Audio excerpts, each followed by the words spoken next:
Hello, and welcome to Plugin Along, a stream dedicated to LOTRO plugins. I got my camera turned a little bit because Kato is in the background here. So we're going to see if she wants to stay on stream here. Anyway, last time on Plugin Along, we were distracted, well, the time before, because I was out sick last week. We were distracted by Spring Festival and the Festival Buddy plugin. Today we're going to return to the D-Tracker plugin. We're about ready to release version 3, finally. So we're going to do some final checks today beforehand to make sure we didn't miss anything. As always, feel free to jump into chat with your thoughts and questions, whether they're about LOTRO in general, writing plugins more specifically, or something that I'm doing, maybe especially if I'm doing it wrong and you were like, hey, you should really do this different. All right, that being said, let me go ahead and move a window around. What do you think, Kato? Yeah? I know. I think she's waiting for a lap to return. Okay. So, we are working today using Visual Studio Code for our Lua code writing. We are using fork wrapped around a Git repository for our source control. And ever important, we are using the LOTRO API extension for Visual Studio Code by a community member, Lunar Water. Aaron Barton chat says, can you give an overview of your channel mission, please? I've got a friend watching. Yeah, well, this is a stream dedicated to Lord of the Rings Online plugins. Specifically, we like writing actual code on stream to kind of explore what can we do with plugins in-game. So sometimes I'm writing my own plugins, sometimes I'm editing or making changes to someone else's plugin because I want to add some feature that's not already there. And so Lord of the Rings Online has the ability to download plugins. A lot of them come from a site called lotrointerface.com. And what's really neat about plugins in Lord of the Rings Online is while they act like miniature programs within the game, I'm going to go ahead and just load up D-Tracker here, which is what we're going to work on today. There we go. So this acts like a miniature program within the game, but everything about a plugin you can look at when it's downloaded. So let's go ahead and do that. Let's go into our Documents folder, Lord of the Rings Online, Plugins. In this case, all I've got are Q plugins. That's me. And so I'm going to come on into D-Tracker, and a lot of things plugins will usually have is some sort of main window. And so you'll see a lot of plugins have mainwin.lua. So let's crack that sucker open, and we can see it's human readable. Now, depending on the human, it may not be very easy to read it because it is written in Lua, the Lua programming language. But we can see everything here. It's not just ones and zeros.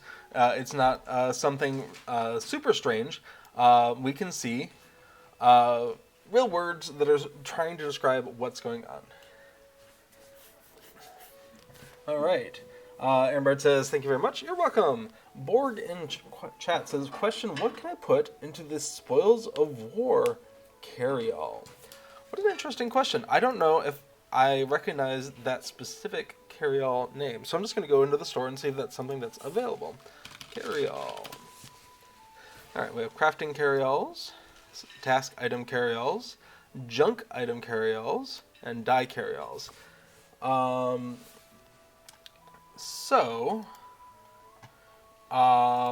Not sure if I know what a Spoils of War carry-all is.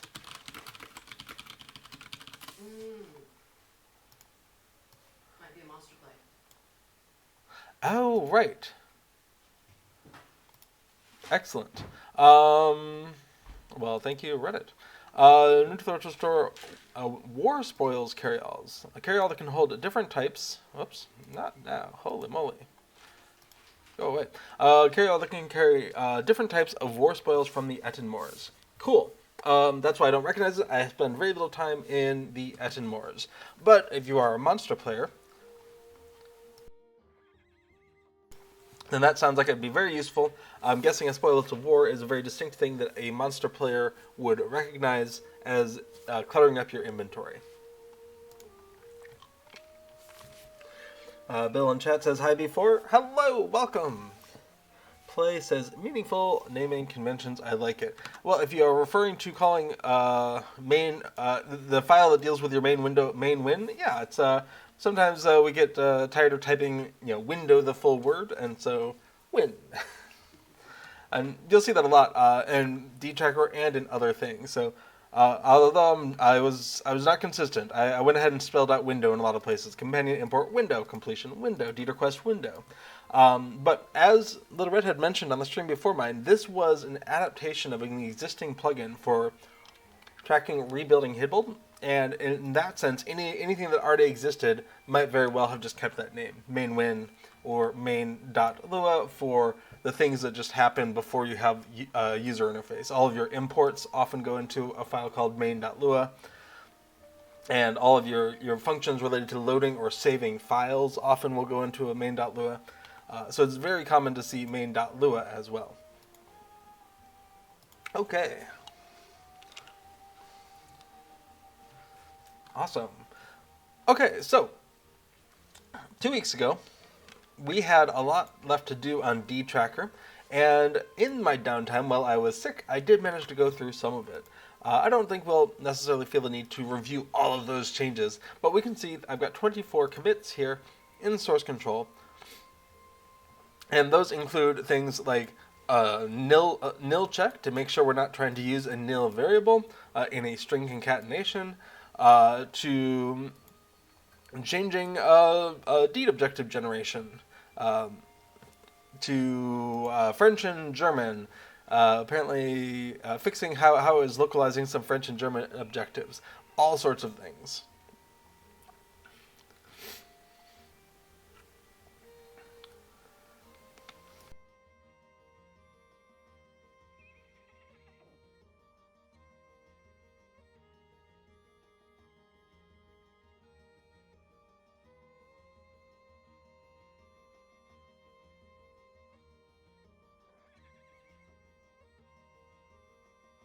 Unfortunately, I am still getting over my cold, so every once in a while I might need to pause and do something about that. Okay, so all sorts of fun things, including the very mundane and totally unnecessary in Lua, adding a semicolon.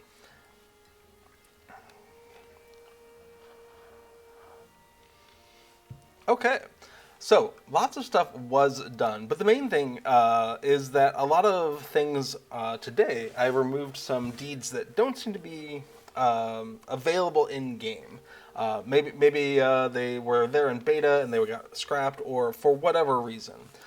So for instance, we can come in and see that the Where Death Lies in Wait deed, which is in the Gray Mountains instance cluster, doesn't seem to be available. It says multiple people, so since I don't have a character who has that, I have to trust other people to kind of to tell me these things. Same thing for the Amen Damul, the Bloody Threshold, the Vanguard deed. Apparently never enabled on live. What are you gonna do? And Talfora, the Drear Spire, people say not available anymore. So, or ever. And so we're just gonna go ahead and pull those deeds out, and they're easy enough to throw back in later if that's what is necessary. Same thing with the Critter Slayer and Gundabad Critter Slayer Advanced deeds. Many people have been like, I can't figure out how to do this deed, and apparently that's because it doesn't exist. I just thought it was going to. So we're going to go ahead and make sure that those are removed for this version 3 of dtracker. Awesome. Let's take a look at our to-do list, because this is kind of what governs things that I would like to do, things I don't want to forget about, and there's a question of, there's always more to do, right? There's always a longer list of things to do than we have time for in any given release, and this is a microcosm of the problems that affect a product like Lord of the Rings Online itself, right? Where we will report bugs, localization issues, we report crashing bugs, we report bugs of an NPC as floating in midair, and all of these things need to get triaged, and the things that are crashing or affect performance are just going to matter more than, oh, the NPC seems to be hovering 3 pixels off the ground. Oops. Just like a real company, anyone who's doing a plugin for long enough that it's large enough is probably going to have much more on their to-do list of things I would love to do if I had an infinite amount of time than they actually get done. Or they have more spare time than I do. Aaron Bard says, how does Deed Tracker populate the list of deeds? Sorry if I missed this. You didn't miss it this stream. Just a moment.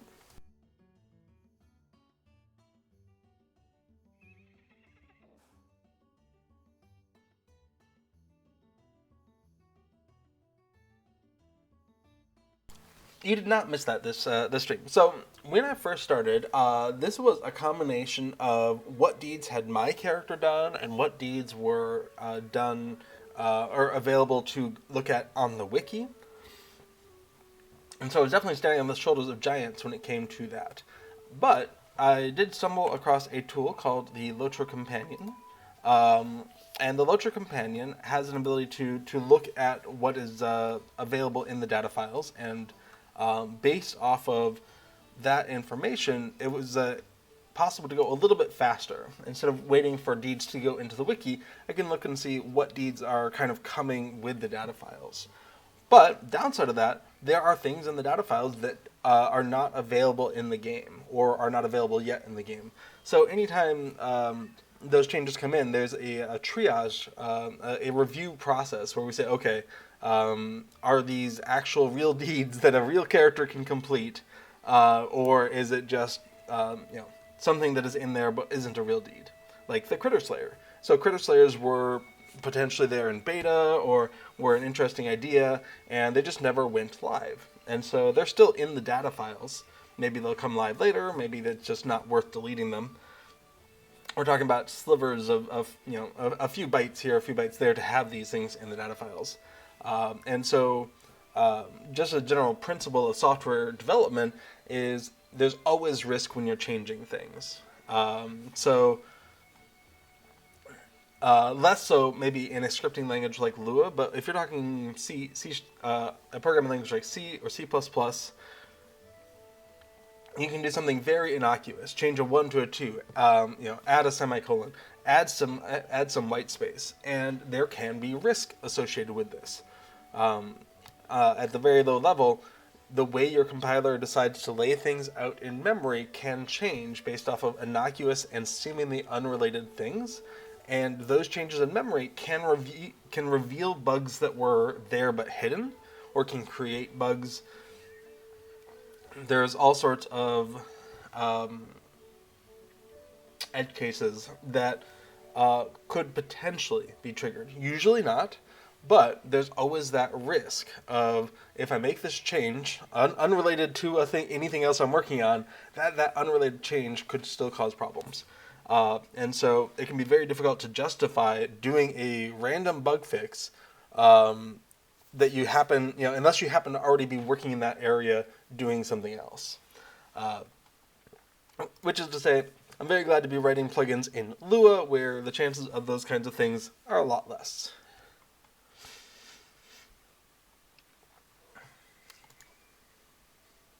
Aaron Bard says, my sympathies on the cold that you have. I don't know in what stage I am in this, but my body is still doing its thing,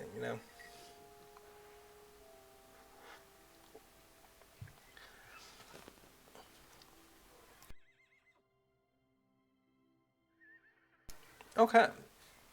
So, this is a very long list of things that I would love to do if I had an infinite amount of time, and obviously it won't all get done right away. For instance, I have a note in here that the conflicting quest translations are not yet done. Halas, right? That's too bad, but I don't think it's worth pushing out a release on that. For conflicting quests, in case you didn't know, sometimes deeds are named the same things as quests. And so since all quest and deed completion goes into the same chat channel, the quest channel, whenever you complete something, for instance, this happens a lot with skirmishes. If you could complete a quest called Trouble in Tuckborough because you just finished the skirmish, or you could complete the skirmish instance deed, Trouble in Tuckborough, where you have defeated the however many 8 encounters there are. And so this is a frustrating thing because you're going to have to run the Trouble in Tuckborough and complete that quest many times before you can complete the deed Trouble in Tuckborough, but there's no differentiation at the moment that you complete the quest. But what we can do is look out for an announcement. The half-orc leading the assault has fallen. The remaining brigands and goblins are scattering. The great smiles are safe. Cool. If we see that, the thing that we are about to complete is the quest. All right? That happens right before, oh, quest complete. Yay.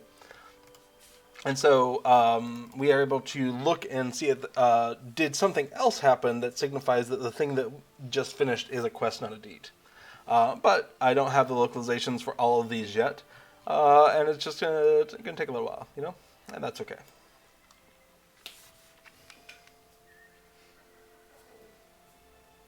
Delirian asks, would a workaround for that, quests and deeds of the same name, to remember which quests were started in the current session? Well, if you are in the Trouble in Tuckborough skirmish, by definition, you could at any point complete the Trouble in Tuckborough quest or the Trouble in Tuckborough deed. And either one of those is a legitimate thing to happen. And so, kind of by definition, if you do complete Trouble in Tuckborough, you were in the Trouble in Tuckborough instance.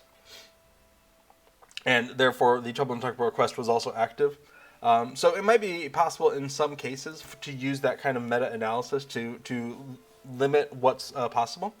But especially for skirmish instance deeds that have the exact same name as the skirmish quest, just looking out for that announcement at the end feels like the best thing we can do, because we're only looking at the deed completion, or the quest completion.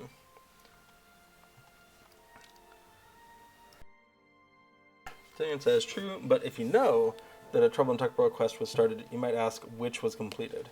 Yeah, in those cases where we can't figure it out, we will pop up a dialogue. The deed tracker pops up a dialogue saying, was that the quest or was that the deed? But a lot of times there is some sort of announcement that indicates that the thing that's about to happen is the quest. And so that's what the conflicting quests file is all about, is for those things that do have the same name, is there a way to tell them apart? As opposed to Eyes of the Enemy, which ideally we will know that we are in the Trollshaws, but plugins don't know where your character is. The best thing we can do is look for the regional chat changes. So when you move from the Lonelands into the Trollshaws, you move into the regional Trollshaws chat channel, and we know, aha, you're probably in the Trollshaws. But if you log out and log back in, we don't know where you are. And so you can complete Eyes of the Enemy, which is a Moria deed or a quest in the Trollshaws, and if you happen to just log in and then complete the thing, then we don't have a lot of clues as to what's going on.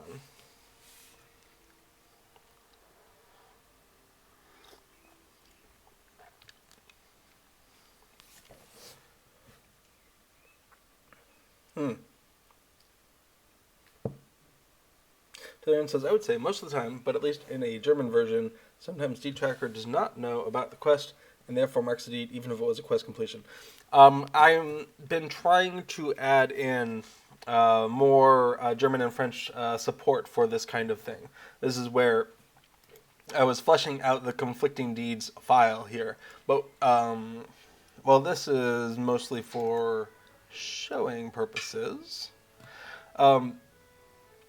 So, if there's a deed that has the same name as a quest, and you feel like the deed tracker should know about that, go ahead and send that off to me. Definitely. You can send it to me. You can email me at lotrodeedtracker@gmail.com. I think that's, yep, there we go. lotrodeedtracker@gmail.com. You could also look, I would say you could look at the files. You don't have to look at the files. But yeah, just say, hey, I just completed this quest. Deed tracker thought it was a deed. It's in German. Here's the name. Here's the name of the thing, and I can double check to make sure that we have the relevant entry in the conflicting quests. And this is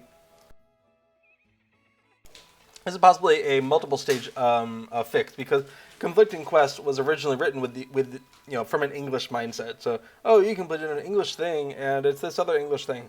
And so just because it's a conflict in English doesn't necessarily mean it's a conflict in German or French, although oftentimes they are. The few that I've looked for so far seem to be. And so I really need to have 3 different versions of conflicting quests, one for each language, English, French, and German, so I can specialize.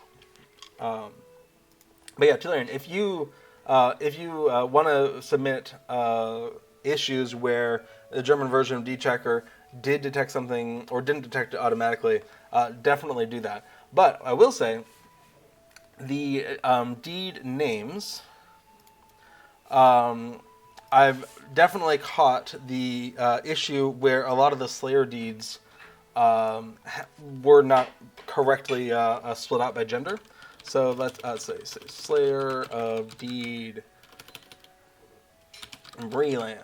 Okay, so the Slayer of Breland, it has a single name in English, but in German, we have the Bezwinger des Brelandes and the Bezwingerin des Brelandes, one for male and one for female.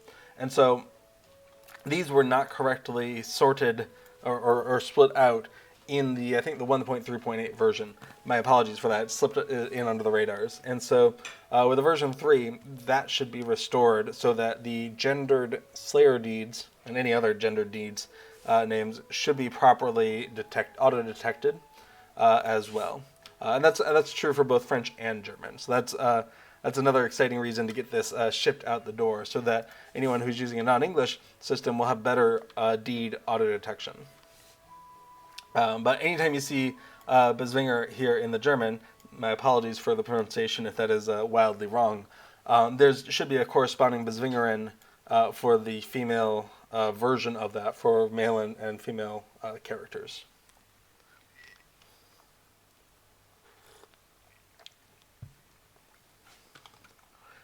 Okay, so yes, there's a conflicting quest translations.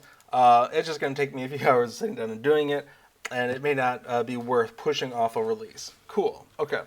A thing that came up while we were doing this is that if the HUD is off and you press escape, Deed Tracker doesn't pay attention to it. And I don't know if that's a bug or not. Aw, Delirium says you did a wonderful job with the Deed Tracker. I just want to help make it better. Thank you very much. I was actually really pleased. Someone on the LOTRO forums was commenting on how it feels a little overwhelming to have mission deeds that are like, do this 1,000 times. Obviously, if you're a person who loves to complete deeds, that's just not a thing that you can do in a reasonable amount of time. If you do 10 of them a day, it's going to take you a third of a year, right? And so they were commenting on that, but they commented on it with a screenshot of Deed Tracker in German, and that was really cool, just seeing a random screenshot of the plugin in the wild. So that was fun.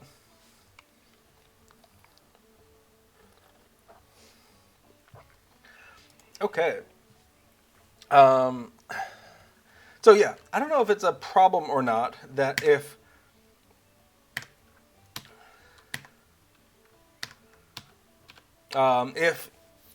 you press escape when the HUD is off, if the window doesn't hide. I don't know if that is a problem. It's currently how it is, and it's a note to myself to like, do I care about this? But yeah, if you press F12, press escape, the window didn't hide. And yeah, something to think about, but not worth worrying about now. There's a thought I had about changing titles to a plural language lookup. It's this whole thing, and it's just not going to happen today. Though I am interested in doing it for reasons of being able to do searches for titles or something in the future. So it's one of those, oh, that'd be cool in the futures, but not right now.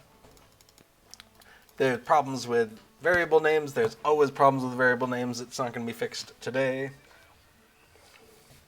Aaron says, not hiding window would be a problem for folks who love taking screenshots. Yes, absolutely. The question, so it's a two-part question. So we do absolutely respect F12, or whatever your hide the HUD is button.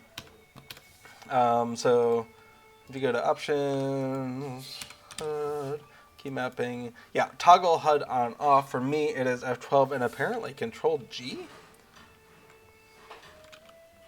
Wild. All right. Did not realize. So for me, it's F12, and plugins absolutely can and should know about the F12 key. But there is a problem that the game does not, LOTRO does not tell plugins that you are being hidden or you're being shown. It says the F12 key was just pressed, the F12 key was just pressed. So it doesn't actually tell you what the current state of the game is. It's just saying, well, we're toggling.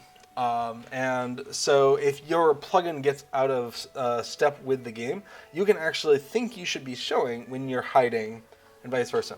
You'll actually see this with plugins because the HUD, when it is hidden, will come back under two circumstances. One, the player presses F12 or their toggle HUD button, or if escape happens and raises the system menu. And we can see right now, my plugin is hidden. And if I go back to F12, my plugin did not know that the HUD was toggled because we didn't receive an F12 message.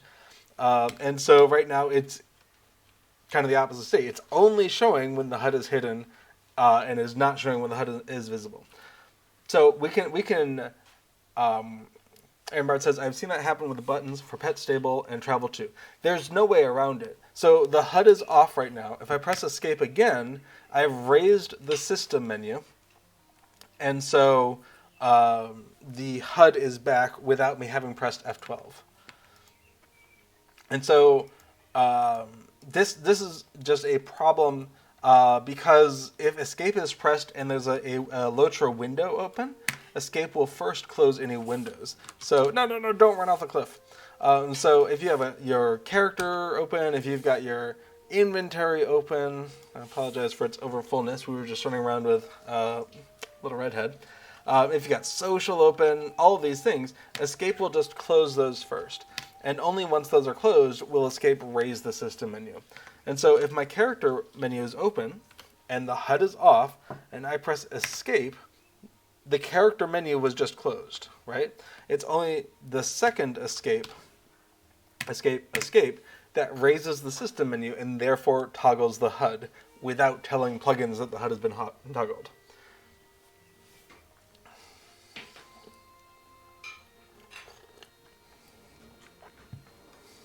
So, Aaron Bart, if you see that happen, the solution is to do the problem twice.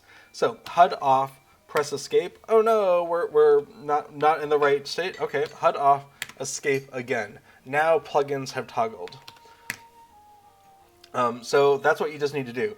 And you need to remember that you're looking for that escape button when you don't have any LOTRO windows open, because the first one closes those.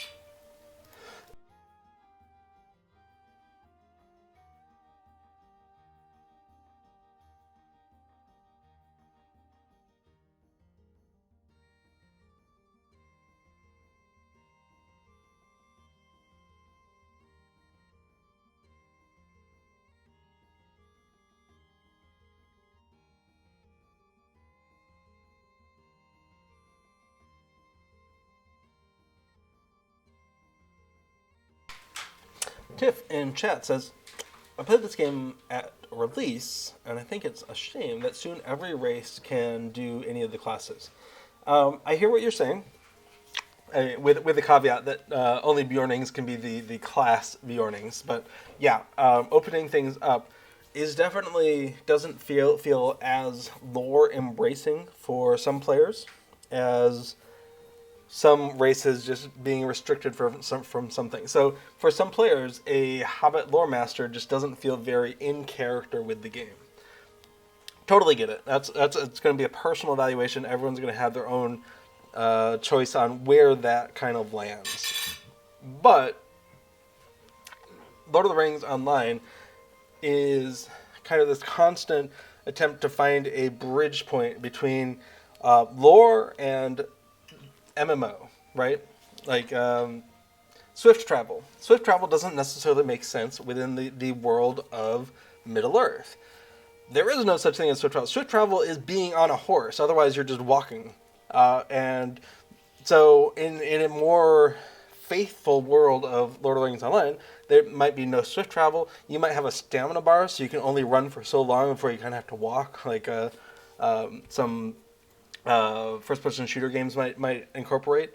And so there are these concessions to making a fun MMO-style game, which kind of pull away from the lore a little bit. Okay, yes, maybe teleporting around the world, going from the Shire to Minas Tirith in the blink of an eye, doesn't make sense from a player perspective, or from a lore perspective, but it sure is nice for the player. And so, maybe an inventory where you can shove 130 different things into it doesn't make sense from a where are you putting that in your bag. I mean, what do we have, like a triple-decker backpack on?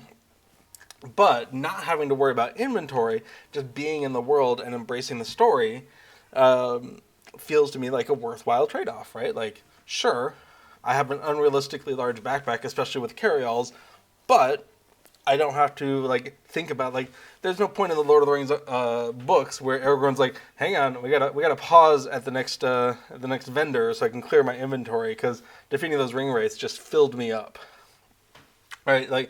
So every point where they have to make a decision to make the game, the MMO, more engaging for players at the cost of maybe being a little bit lore. Everyone's going to have their own kind of decision of oh, that's too lore breaking, or oh, thank goodness. And same thing with every race being able to play every class. Is a Hobbit lore master the most realistic or lore embracing idea? Maybe not. But do some players really love playing Hobbits and would like to be able to play a Hobbit lore master? Yeah, probably. I think unless you're going to be seeing 100 Hobbit lore masters just running by, it's not going to have a lot of impact on your gameplay most of the time, right? We get to choose who we're playing with. If you just make a Fellowship rule, no Hobbit lore masters, you're not going to have a lot of experience with them.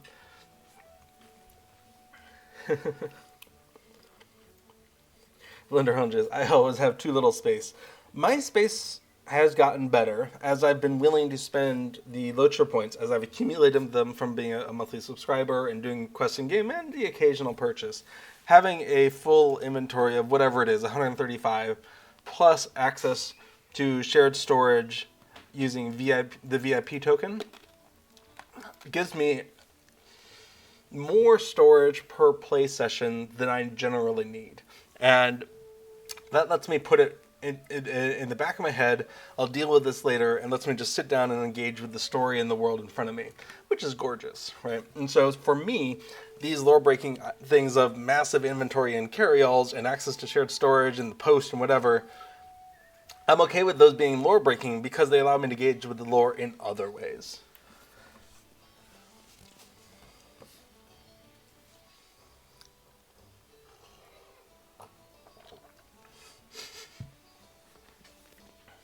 Tilian says, think of carrying the Dragok statue and the Tower of Orthonk. Yeah, there's just going to be abstractions where we just did the quest in Moria where in the Flaming Deeps where you're running around collecting, quote unquote, these huge chunks of stone. And of course, in my mind, I'm just translating that to we are tagging the location so dwarves know where to come get them later. Right? Obviously, we're not picking them up and putting them in our pocket. We're just writing down the location really thoroughly so we can just hand that into a dwarf and it's their problem. But that's not the way the game's putting it, right? The game says you're collecting the rubble, but that just doesn't work for my head, right? So we're not collecting it in the sense of picking it up and putting it in our rock pocket. We're collecting it in the sense of documenting where it is so it's a dwarf's problem.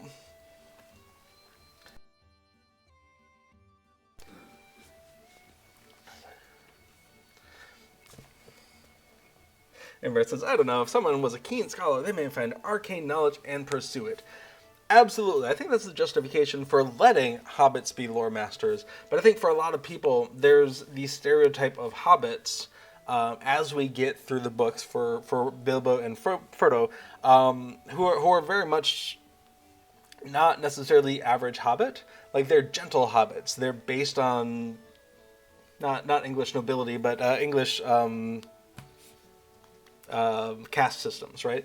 And so, you know, the well-to-do, sitting at home puffing on pipes hobbits, like, you know, yes, that might be sort of the ideal hobbit lifestyle, but there's many hobbits who are out there fishing or gardening or getting absolutely filthy. There's hobbits working for a living. And then you've got the gentle hobbits of Frodo and Bilbo's who kind of don't have jobs.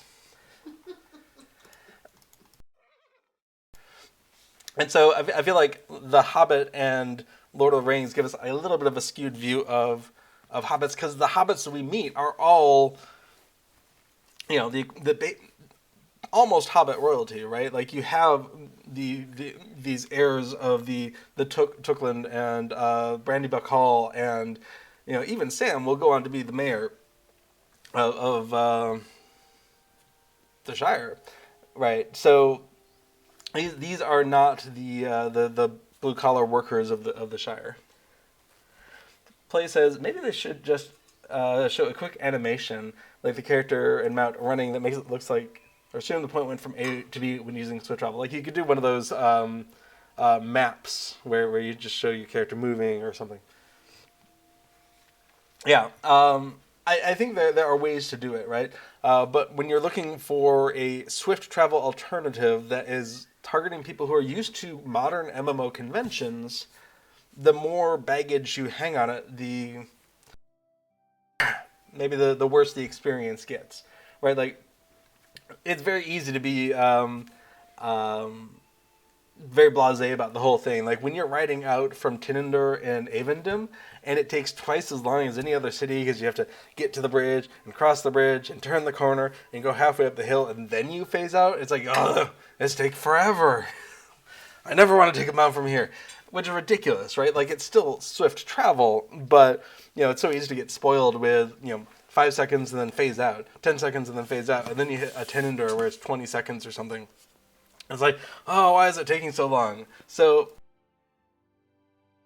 but that's the kind of the battle that SSG as a producer of an MMO kind of have to fight, because you have a community that might be used to modern MMO conventions, but also a large overlap of community in a Venn diagram way that is looking for this immersive Middle-earth experience. And I'm super glad I am not responsible for making the decisions of lore versus MMO convention every time they butt up against one another, because it sounds like a thankless job. No matter which way you go, you're going to alienate or offend some number of people who are like, it should never be that way.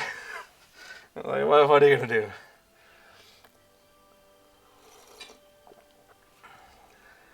Embert says, my Hobbit would have been a lore master if it had been available at the time, but then I would never have discovered the joys of being a hunter.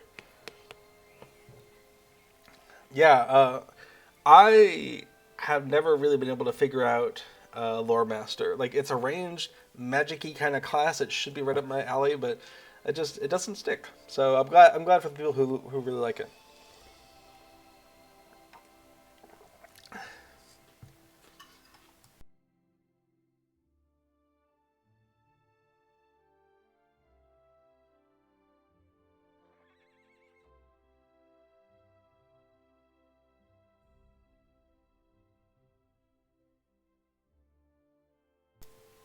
And Bart says, oh, I was wondered where the gentle class got their coin. Well, I mean, if it maps too closely onto history in the UK, it's probably by exploiting the working classes. But we're just not going to think about that too much.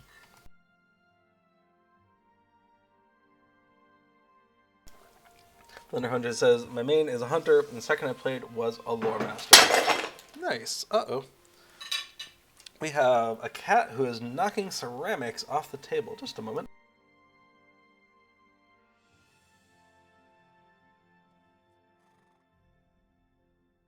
I believe a yarn bowl has been sacrificed to the god of cat plus gravity.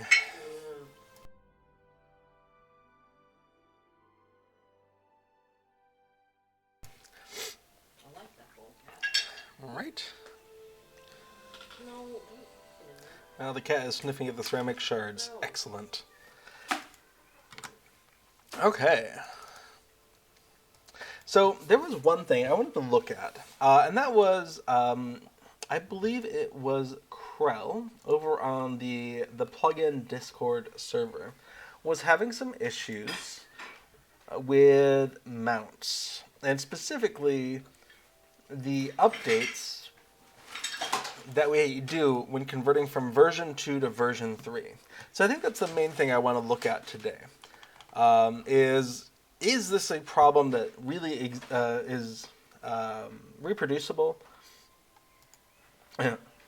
Somebody says, least chaotic cat activity.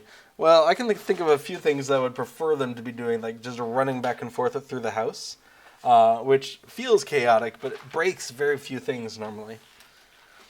But, yeah, it's a kind of a classic cat activity. Just maybe the first time they've broken something major here. Yeah, I think so. Okay, so what's up with the mounts? Once upon a time, I did not realize that internally, Lord of the Rings Online has 2 different mount IDs for their collection, mount collections. So, for instance, Goat Herder. If we come into Race and Epic, I probably have started Goat Herder. I have.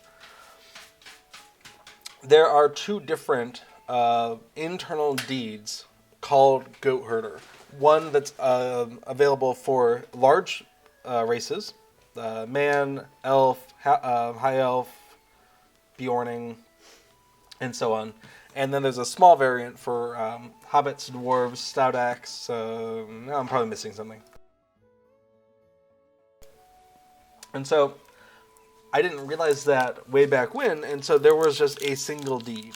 And then when I started incorporating the internal IDs that LOTRO uses for their deeds, I just grabbed one kind of at random. And so the one that was being used was maybe the large and maybe the small. Who can say? And so now that we're coming into version 3 and I wanted to have both of them represented, there's the question of, well, we got to take what we had and convert it into what it should have been. And this is not taking into account race change tokens at all. But I'm not sure what happens. I gotta go into Bullroar and try that out. So, we have a mount size correction table, which is for a given deed, based on your size, you should have this deed.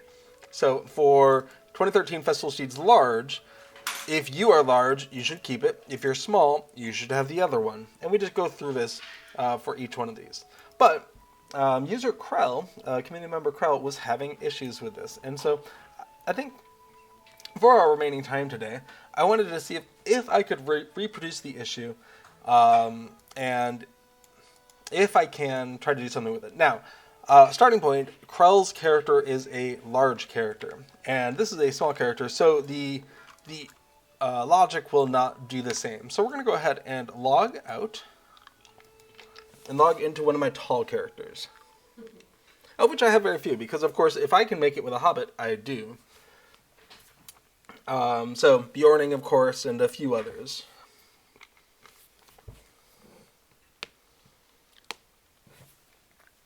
Alright, so we're going to go ahead and switch over to another character. I want to say they had a warden, but of course my warden is a hobbit, because it can be. So what do I have? I've got a Bjorning. I've got a high elf lore master.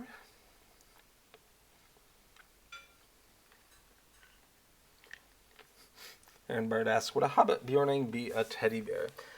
See, that's that little edge case of all races can be all classes thing. Well, except for Bjornings. They're probably not going to break that particular lore item.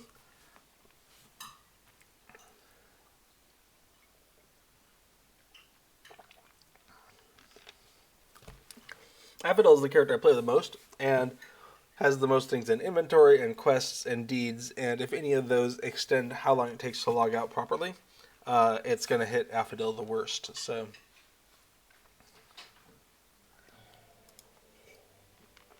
alright, High Elf Champion. That's a maybe. High Elf Runekeeper. Apparently, if I couldn't make it a Hobbit, I made it a High Elf, and High Elf Captain. Sure, let's do it with Wenda.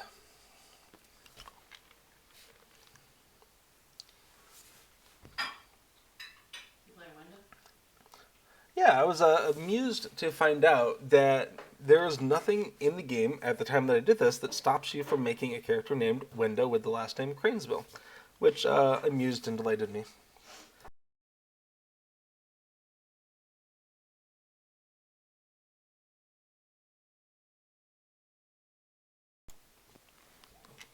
Okay.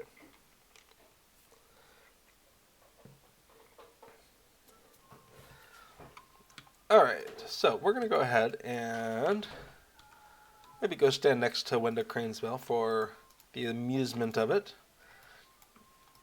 As we can see, we have a High Elf here, so High Elf is using the large versions of mounts, and we've got our plugin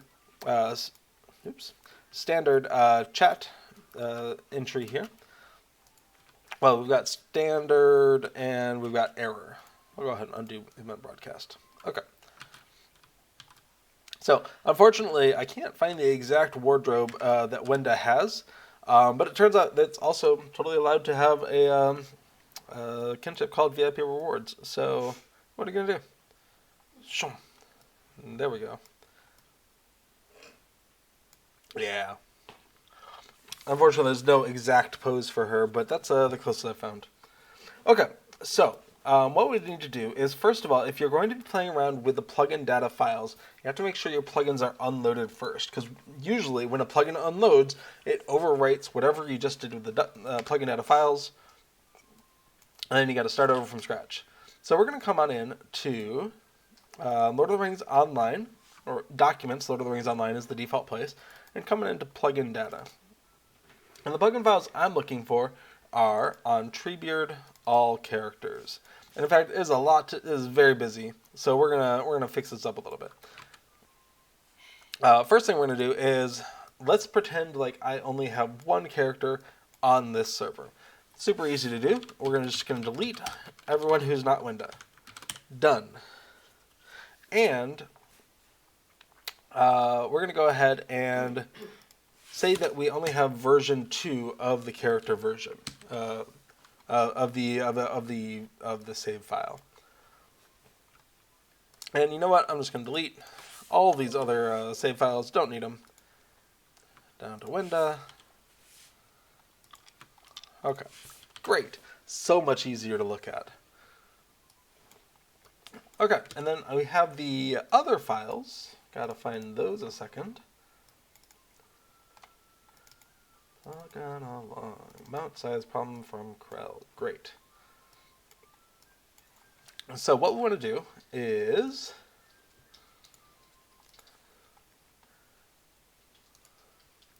go ahead and overwrite just about everything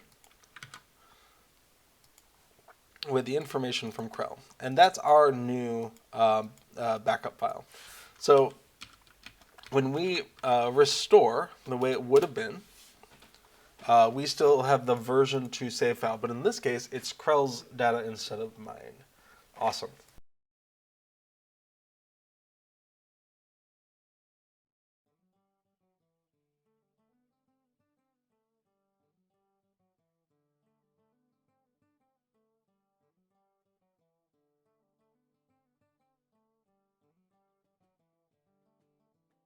It'd be very nice if my body were to cooperate for a few hours and just stop doing whatever it's doing.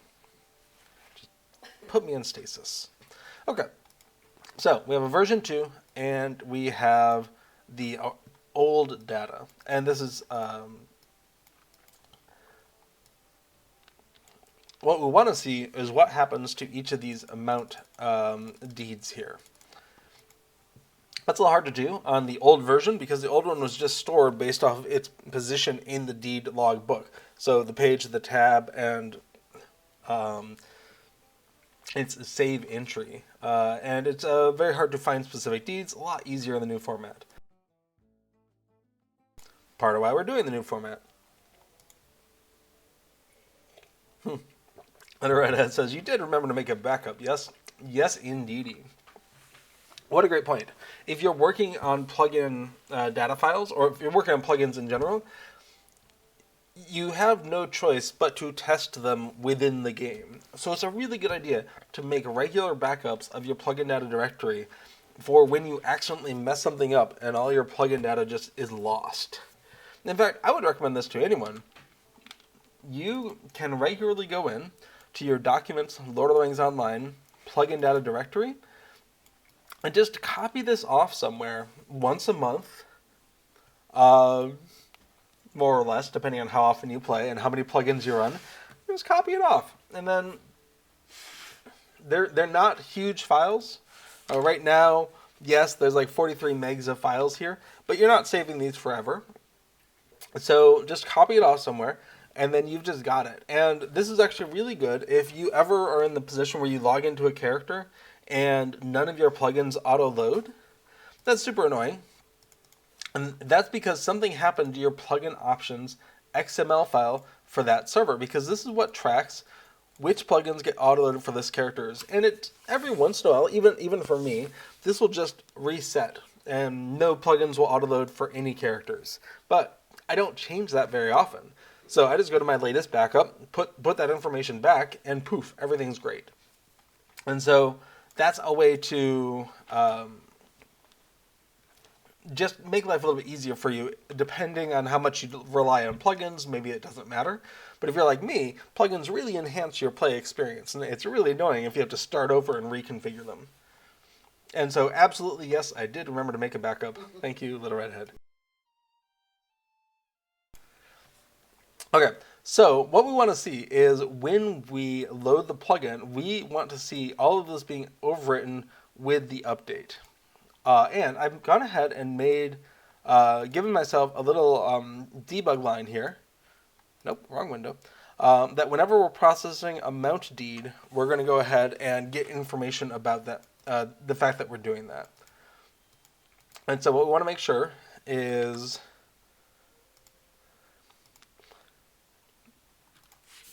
that we have debug turned on for Wenda, so that we actually do see that. So I'm going to just come into the dtracker settings and copy the verbose output, and make sure verbose output is true for Wenda as well. Wenda dtracker verbose output equals true. Cool. So we're definitely going to see that. Okay, so let's go ahead and load up dtracker. Awesome, we found an issue.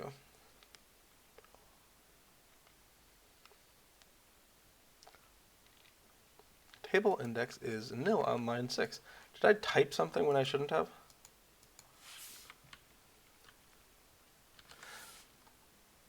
No, of course. I made this change, mount size correction table, to use these variables, mount large, but I might not have made sure that those were available. Those should be indeed lookup tables. They're defined here. But mount size correction table, is it possible that could be included in the wrong order?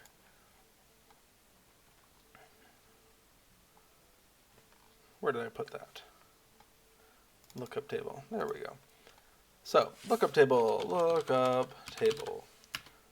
Okay, well, it should definitely be included.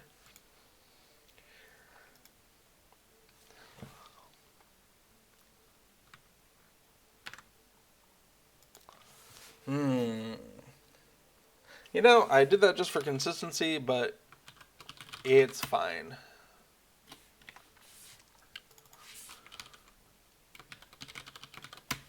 We'll just back that out for right now and give it a try.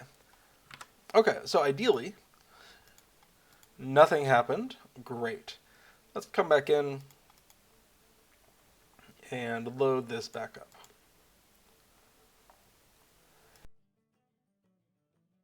Okay.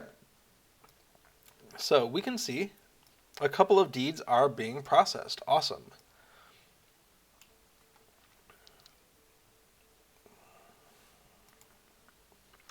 So what we want is to see, first of all, we can see this is the new file format. Awesome.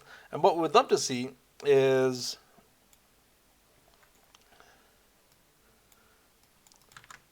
I would love to see what the IDs are for this. All right, we'll just pop this up right here. Nope, not full screen. Okay, so treasure mounts. Great. Treasure mounts large. So we should see treasure mounts in this file. We do see treasure mounts in this file. More importantly, we should not see the small version of treasure mounts. We do not see it. Okay. Autumn Adventurer. Great. Autumn Adventurer. We should see the large version in this save file. We do. We should not see the small version. We do not. So this is really nice. It seems to be very consistent, which is why Krell seeing something different is boggling my mind. So Krell. I'm not sure what to do about that. Because when we have such a large change to the save file format, I get very nervous about breaking someone's experience. I don't want to mess anyone's up. I just want this to be better under the covers. So I am worried about that.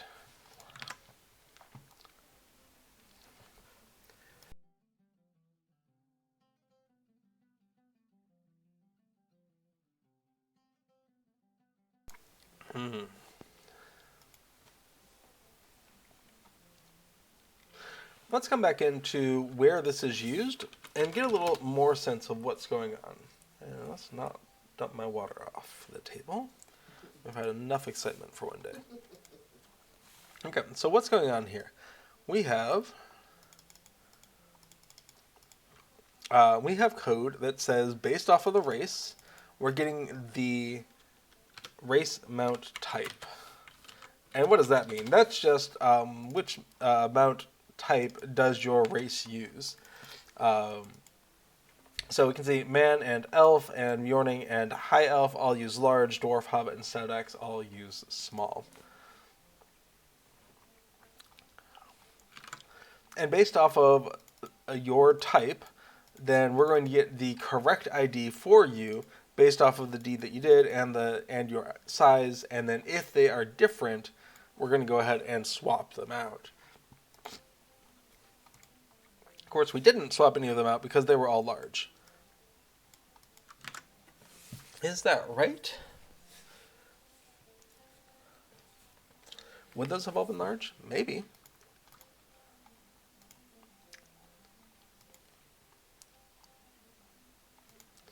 In our deed to deed IDs,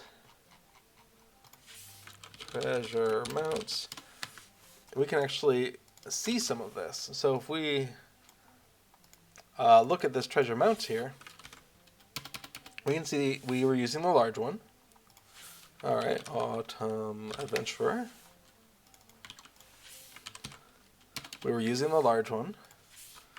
Spring in your step. Yep, it's the large one. In the lookup table on the right, we always have large, then small, large, then small.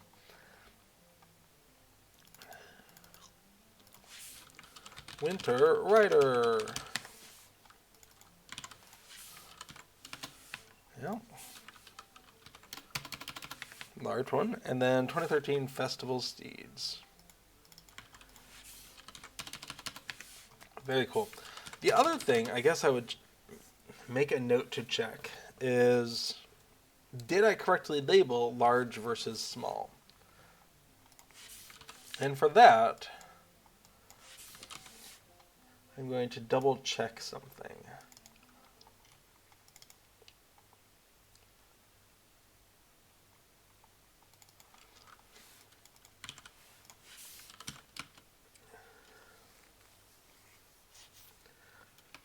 Okay.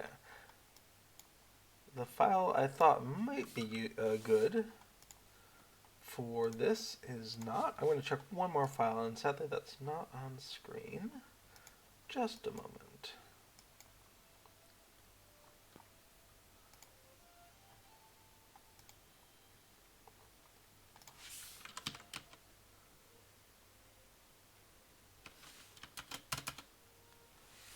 Okay, cool. No.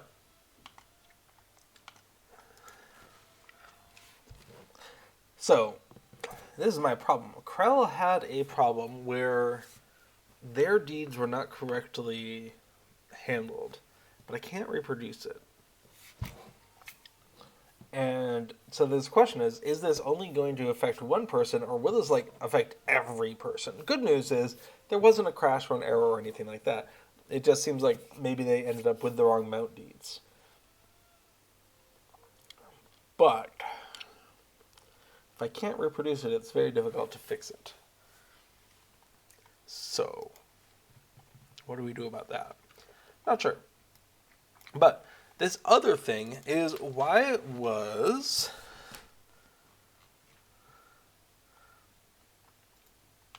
the value that I was looking for here, mount large, why was that not available? I'm very interested in that, and I'm going to go ahead and do a quick little debug. Value of mount large, and I'm also going to try prefixing the global namespace here and see if that will fix it, because we are in a different namespace. Okay, that's in a file that only gets loaded if we go ahead and do the update. So, back to version 2. Delete the new file in favor of the old file. Great.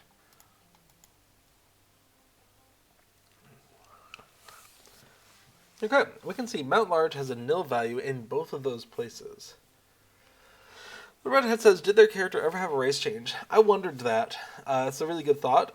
They were experiencing this problem on multiple characters, and so probably not. They probably didn't race change all of their characters. I mean, I don't want to rule it out, but it seemed less likely than there was something wrong with my code.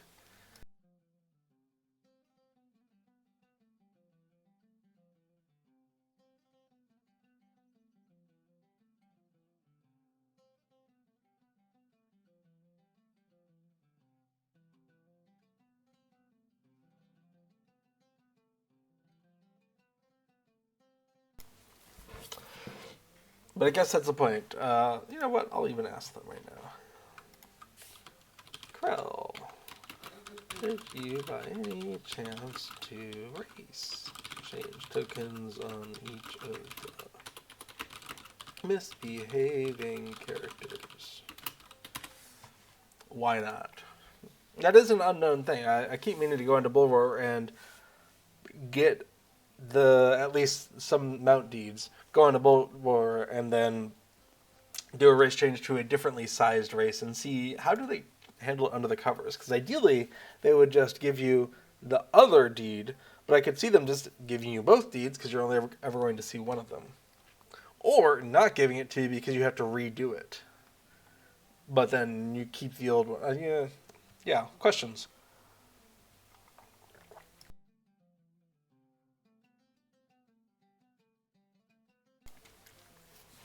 Okay, so we attempted to recreate an issue affecting one of the community members, and it did not work. So we can dig into that a little bit more, but for right now, we've kind of done our due diligence to say, well, at least on my machine, when I try to load these in, I get the correct data. And then if we wanted to look at this 2013, the status of that in their import file from LOTRO Companion, we can see same thing. They've got that one marked completed, and they don't have the other one marked completed. So LOTRO Companion thinks it's fine. My import on my machine thinks it's fine. It's very confusing. So we're gonna go ahead and pause on that for right now, and then just look at what will it take to fix this issue here. Because I'm very confused about that. I want to play around with that a little bit more. So here, before import.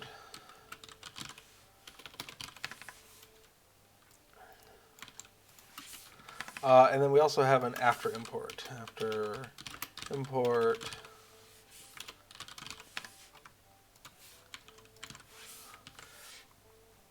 And we don't need to redo our save file for this. Oh, debug doesn't actually work. All right, turbine.shell.writeLine. There we go. Well, I guess it should work. Why didn't it work?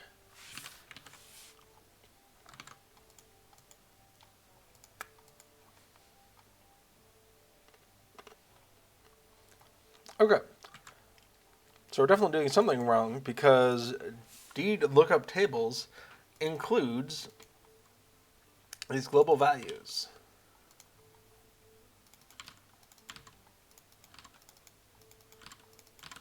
Make sure I spelled them right. By doing a little copy pasting. Okay. Value after import is nil. So we're not seeing it. Oh, of course, because that is in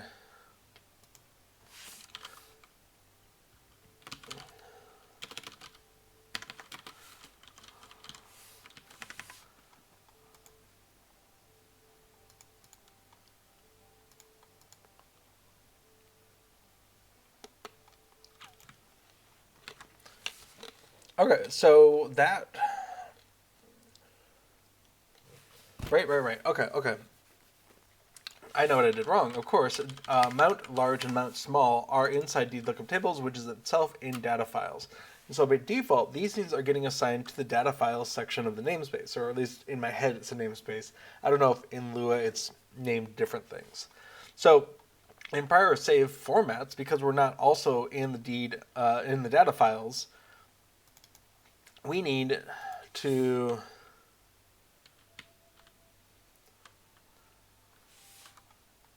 include data files dot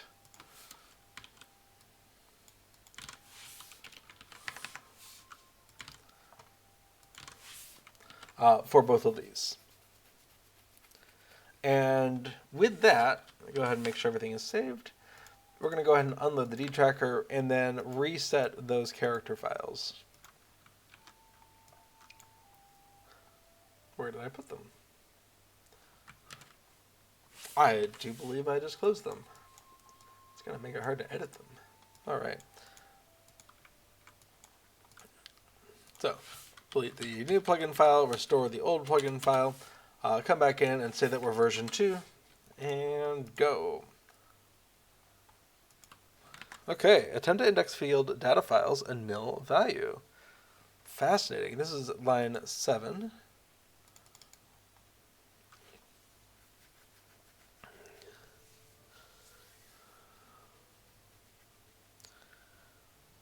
Attempt to index field data files. Okay, so the global thing did not work. All right, I'm curious.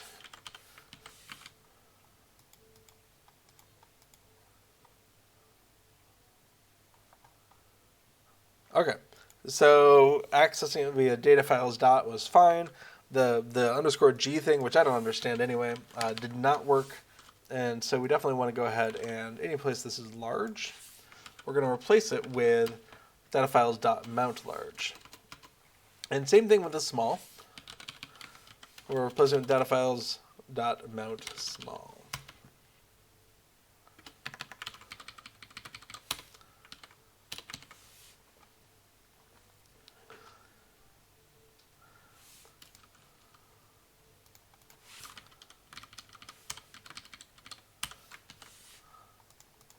Okay, simple little reset, back to version 2. And kill the new version in favor of the old version. And we're good to go. Okay. So, this is why you should test your changes before you just commit them thinking that they will work. Alright, so what do we do? We went ahead and fixed references to mount large and mount small. Great. Okay, what other changes do we have that are not committed? Well, we've got the show debug options equals true.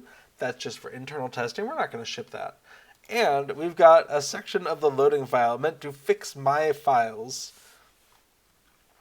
because my files tend to be kind of rough. But it occurs to me, maybe I should go ahead and stash this so that it's not in the way of our testing purposes. So we're going to go ahead and stash one file. Fixes for my incompletely transferred save files, updated save files.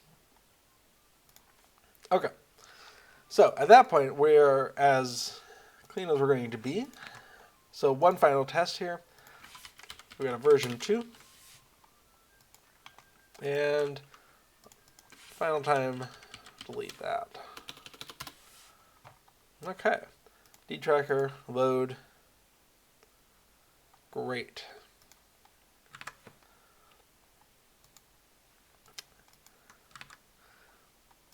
And looking at this file here, we can come back in and remember we have the 2013 Festival Steeds. That is here. Small version is not. Excellent. And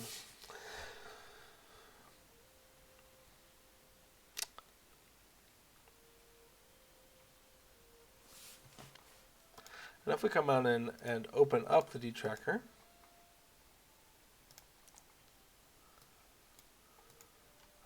and scroll on down to the collections panel, or collections section,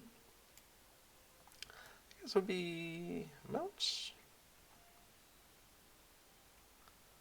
Oh, of course, not actually achievable because some of them require purchases.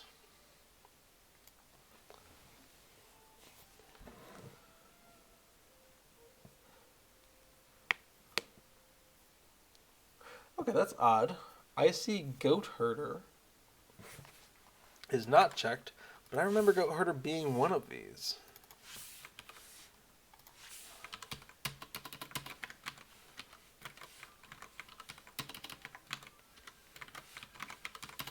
Maybe I was just misremembering. Let's go back to that screenshot.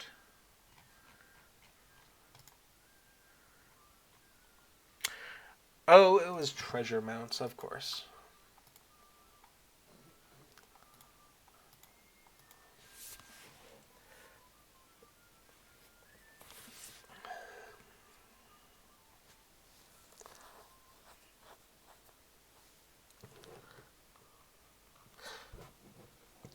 You know, looking at this, I see the classification of large or small that I added in is coming after requires purchase, which makes it feel like the purchase that is required is large and not the deed, winter writer large. I think I want to fix that while I'm thinking about this. Now this is in a function called get fully, sorry. Two things at once here. Get fully qualified deed name, which I couldn't help but naming after the fully qualified domain name, or FQDN, that you'll encounter in networking. Okay, so we have get fully qualified deed name, and the mount specifier, I would like that to be before the not available specifier. Let's give that a try. Great. So we're going to scroll on down again.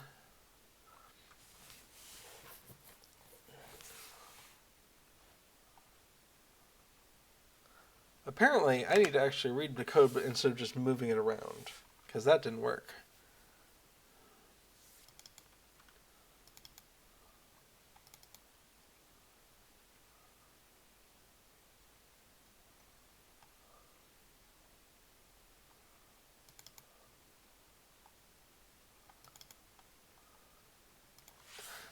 I see. Not all of these are being good about concatenating an existing specifier. This is actually a bug just waiting to be revealed. And here we go. Okay, so yeah, just moving things around can reveal bugs that were being silently happening.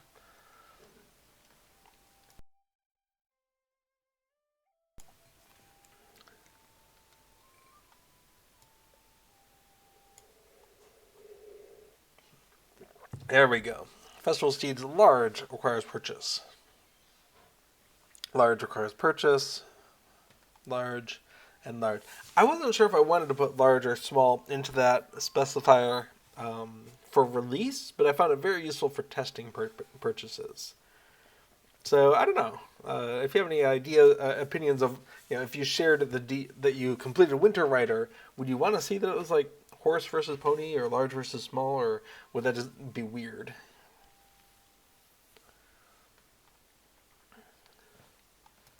Oh, I know how to fix that actually.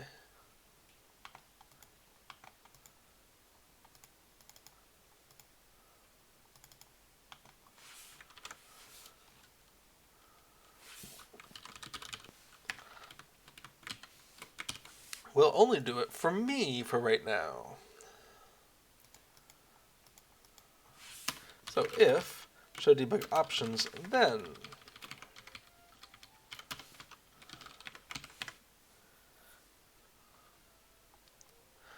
because I do think it's really useful for me to see that, but I don't know that it's useful for anyone else to see that. So hiding it behind a debug flag means that if we scroll back down here, we see it. But if we then went ahead and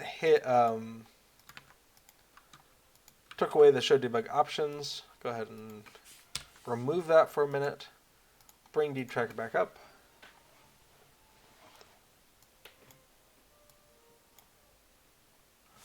and we can see it's just Autumn Adventurer, not large or small.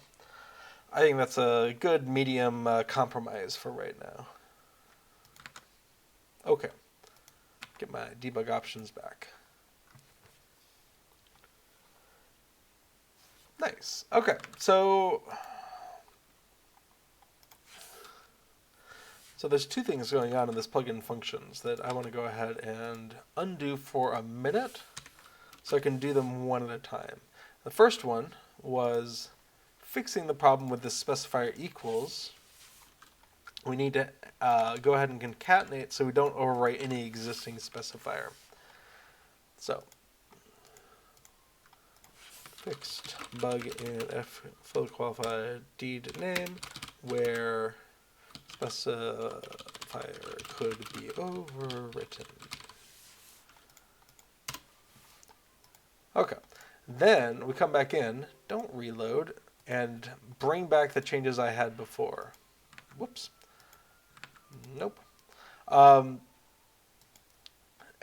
what we can see here is that it's just the moving of this block. The addition of the specifier ... has already been taken care of in the previous commit, and so we're not conflating two things, the bug fix and the moving of this. Because if we ever wanted to undo the moving of this, we don't want to also undo that bug fix. We want that to be separate and obvious. But move, mount, large, small, before not available, text, and only for debug. Very cool. And we can see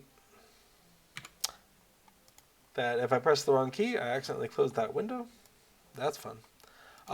We can see that change side by side here. We can, if we go ahead and manually line them up,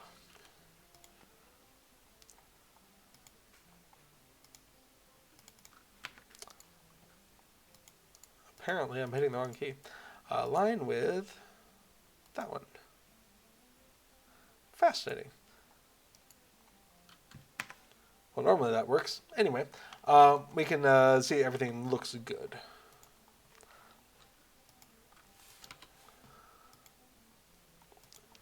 Awesome. So that was the big thing I wanted to kind of take another look at to see if I could reproduce the error. And we found a couple of side things while we were going. But at this point, it might be okay to start thinking about what does the release look like? And were any of the changes that I made today, do those need to go into the README file? So, deeds that don't appear to be in the game, that's in there. We can see that's in the README. Emphasis in semicolon, doesn't matter. Fixed references, doesn't matter. Fixed bug in fully qualified deed name. Shouldn't matter. Usually, not available deeds don't have subtypes, and it's fine. Let's see. And that will not be visible because it's a new change. Okay, so none of that needs to go into a README file. But we can go ahead and stash the debug so that my working directory, my plugins directory is what the files should be when they're on the output. Okay, now we can start playing around with doing a release.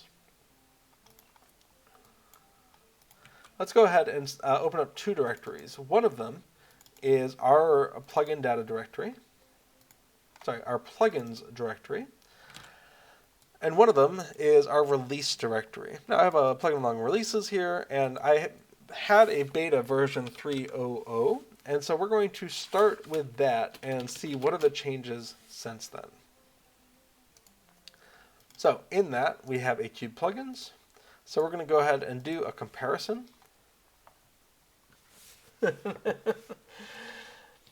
Shroom has no idea what you're watching, but because you're a huge LOTRO fan, I'm going to learn and listen every word. Greetings from Finland. Greetings, and if you like that it happened, congratulations on the NATO announcement.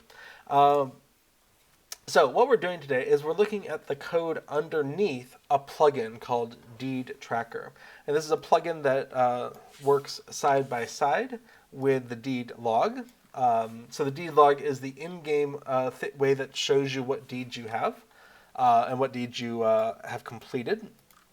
And the Deed Tracker plugin is meant to complement that by doing things like showing you your deeds in a hierarchy instead of just alphabetically by sorted by type of deed and then alphabetically. And so you can see Explorer of Breland requires you to complete these 6 things because of the indentation of it, and it'll also show you things like how many LOTRO points you can still get, how much virtual experience you can get, and more summaries of how much left you have to do. I gotta say, Krell, you have not done a lot of deed completion on this character, whose data I am borrowing. So that's what's happening here is we were looking at the code. Oops, not that one. We were looking at the code behind some of this. So this is all Lua code. And we're getting ready to do a release of a new version of the plugin. And so what I've done is last week I set up a beta version of this, 3.0.0, and put it out there on the plugin Discord server. So if anyone wanted to try it ahead of times and tell me about all their problems, they could. And so now we're just going to see what's the difference between what I already had and what's going out. So that kind of catches you up. And here we go. So the first thing is we want to make sure our versions are correct. And so we're going to go ahead and copy over the 3.0.1. That's going to be the release version. And that way anyone who installed the 3.0.0 debug version or beta version can automatically upload using the LOTRO Plugin Compendium. Highly recommended to manage your plugins if you don't already use it. In fact, I'll throw exclamation plugins link in the chat there, and you can see a link to the LOTRO interface for the LOTRO Plugin Compendium there. So we could see my latest version is 138. The latest version on the LOTRO interface site is currently 138. So it would actually like to update me from 3.0.1 to 138 because that's just how it rolls. It's for users, it's not for developers. So I have to remember and don't hit that. But anyone who has a 3.0.0 version and the latest version when that is 3.0.1, they'll be prompted to update automatically. Nice. So we'll get that version. And we want to come into the Deed Tracker. What's going on? We don't need the Visual Studio Code files. Our data files, there are some differences here. Excellent.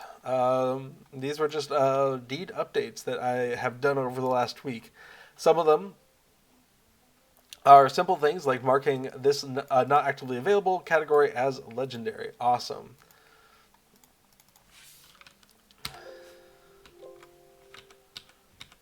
Some of them are a lot more extensive. This one is all of the deed data changes for the German file. Here's for the English. Here's for the French. We're just going to hope those are correct. Here's the deed info. This is the structure of the deeds as they are shown on the screen. So this is where we are no longer showing where death lies in wait, or the Amand Damul, the Bloody Threshold, the Vanguard, or the Tour Foire, the Drear Spire. And this is where we can see the Avoiding Defeat deeds are going to now be categorized as not actively available. Because they're such a weird, oddball set of deeds, and I don't want to penalize anyone who didn't cower in the Shire farming for 20 levels in order to get those deeds. Okay, so they're now under a not actively available section, and that allowed me to get rid of a global setting, which was very much for these 5, which was don't show them if you didn't get them and they're below your level. And now they're just in the not actively available, so they're just covered like that. Okay, love it. These were some objectives, so objectives have been added, or no, they've been removed, sorry. These are the objectives that have been removed. So many changes.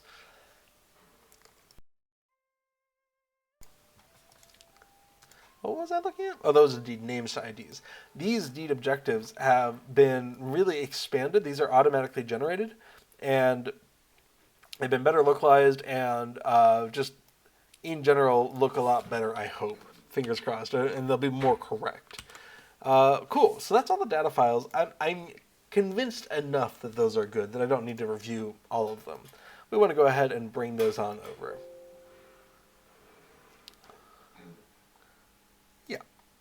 Okay, prior save formats. This is where we included the change from hard-coded strings, large and small, to whatever we're using everywhere else. Love it. So we're going to go ahead and bring that over. And the save format update. This was just a very silly change. Just one semicolon. Okay. So source files, that's an internal thing. I should probably store it somewhere else, but that doesn't go. Website, that doesn't go. The to-do file and the doesn't go, but other things do. This is where we remove the hide deeds below level setting. Not using it anymore. Right now there's 7 deeds that qualifies for. The 5 avoiding defeat deeds, and then there's 2 legendary server deeds that have a maximum level of 65. Hello, Lord Zach in chat. So, we're no longer having a setting for 7 deeds. Oh, that's interesting. I don't remember putting that there, but why not? Alright, main window. This is where a very long line got split into new, and also we have an idea of deeds that are too high level and deeds that are too low level. And again, just properly treating those 7 total deeds that we care about right now. All right, all of that looks great.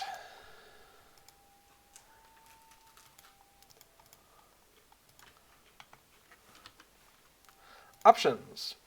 This is where we remove the option so it no longer shows up. Copy. Plug-in functions.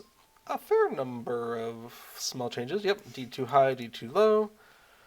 D2 low. This is where we care about that. We no longer look at that settings. Nice, nice, nice. And that mount specifier that we were just looking at. And this isn't something you have to do if you're a plugin developer, but when I'm about to release, especially a large change for a plugin, I like to just kind of do a sanity check of, do I know everything that's going in here? Is it reasonable for all of these things to go in here?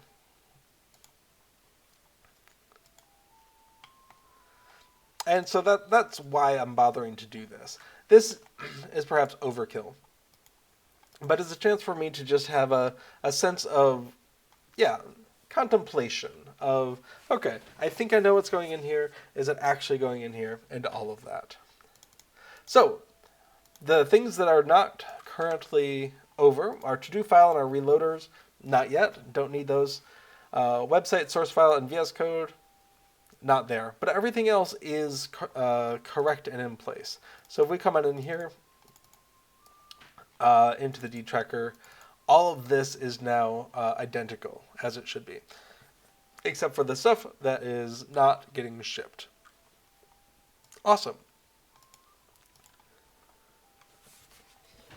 Shrimp says, this looks way more cooler than my job, bus driver. It has its ups and its downs. I'm a fan of it. What I will say is that if you are a public bus driver, then thank you so much. I live in the Netherlands, and I'm very happy that I do not need to have a car to get around, because there's so many awesome bus drivers and train drivers and the like. They're actually doing some strikes last month and this month as they renegotiate their contract, the bus drivers, and fingers crossed that they get what they're asking for, because we need them.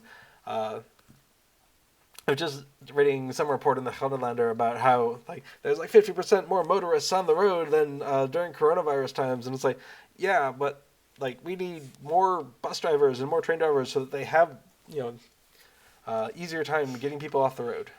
It's a whole thing. Anyway.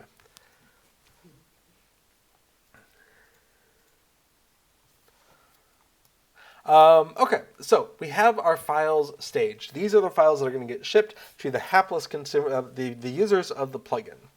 And so I want to go ahead and just stick them into a zip file.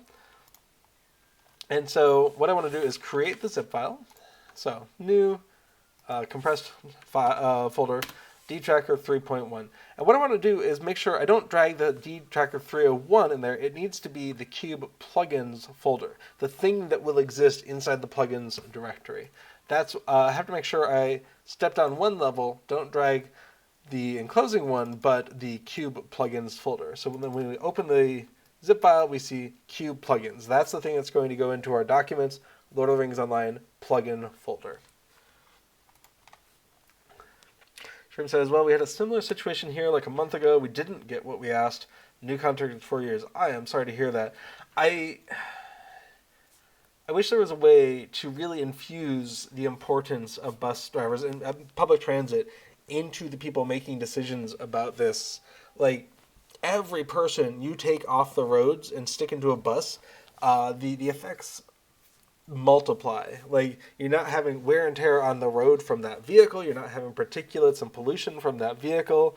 The amount of space the person takes up on the road is just a fraction of it. One person in a bus versus a whole car. It's ridiculous how much less space it takes.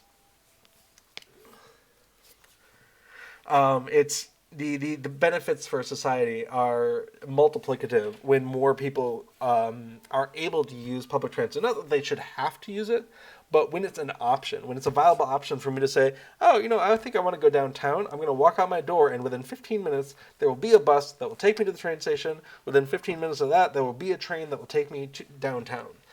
To have that certainty means that you can make life plans around it, and when you can do that, more people will do that. And more people are off the road, which just makes the road better for anyone who has to be driving, because now there's not everyone on the road because they have options. Don't get me. I guess the short answer is don't get me started on the importance of public transit for the well-being of everyone in the society, because it's super great. And if I can, I would just double the pay of bus drivers and train drivers and whatnot, just like that, because they're great. So. Sorry, your contract negotiations didn't go great. I wish it had. Okay, so back to Lord of the Rings Online related stuff. But notice the public transit in Lord of the Rings Online is great. You just go to a Stable Master and you are connected to Wide World. That is aspirational right there. And Zach says, please don't stick me in a bus. I want to stay home. I like I said, I don't think anyone should have to ride on a bus, but I think anyone who wants to should be able to easily do so. Within a certain density restrictions of, yeah, if you live in a place with 5 people per kilometer, you're probably not going to have a great bus service. But, no guarantees.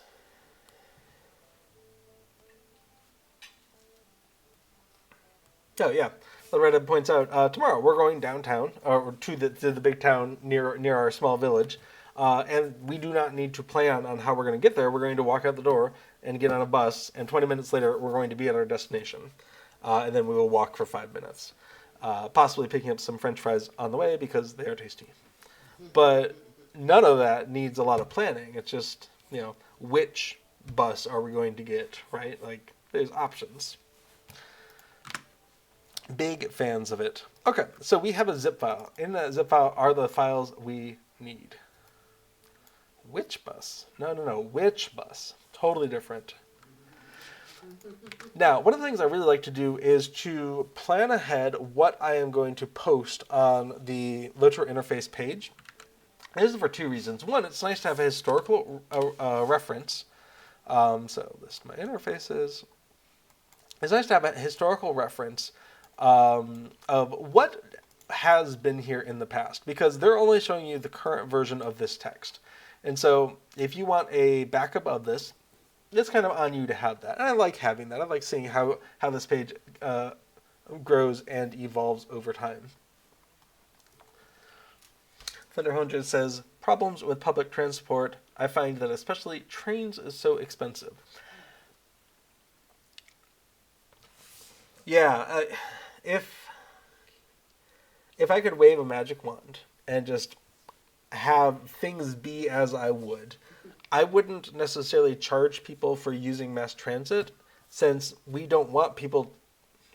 Since in my head, people driving cars takes up more resources, does more damage to the road, creates more pollution, and takes up more space in public than people in mass transit. So, in my head, anyone using mass transit instead of using a car, net benefit for everyone around them.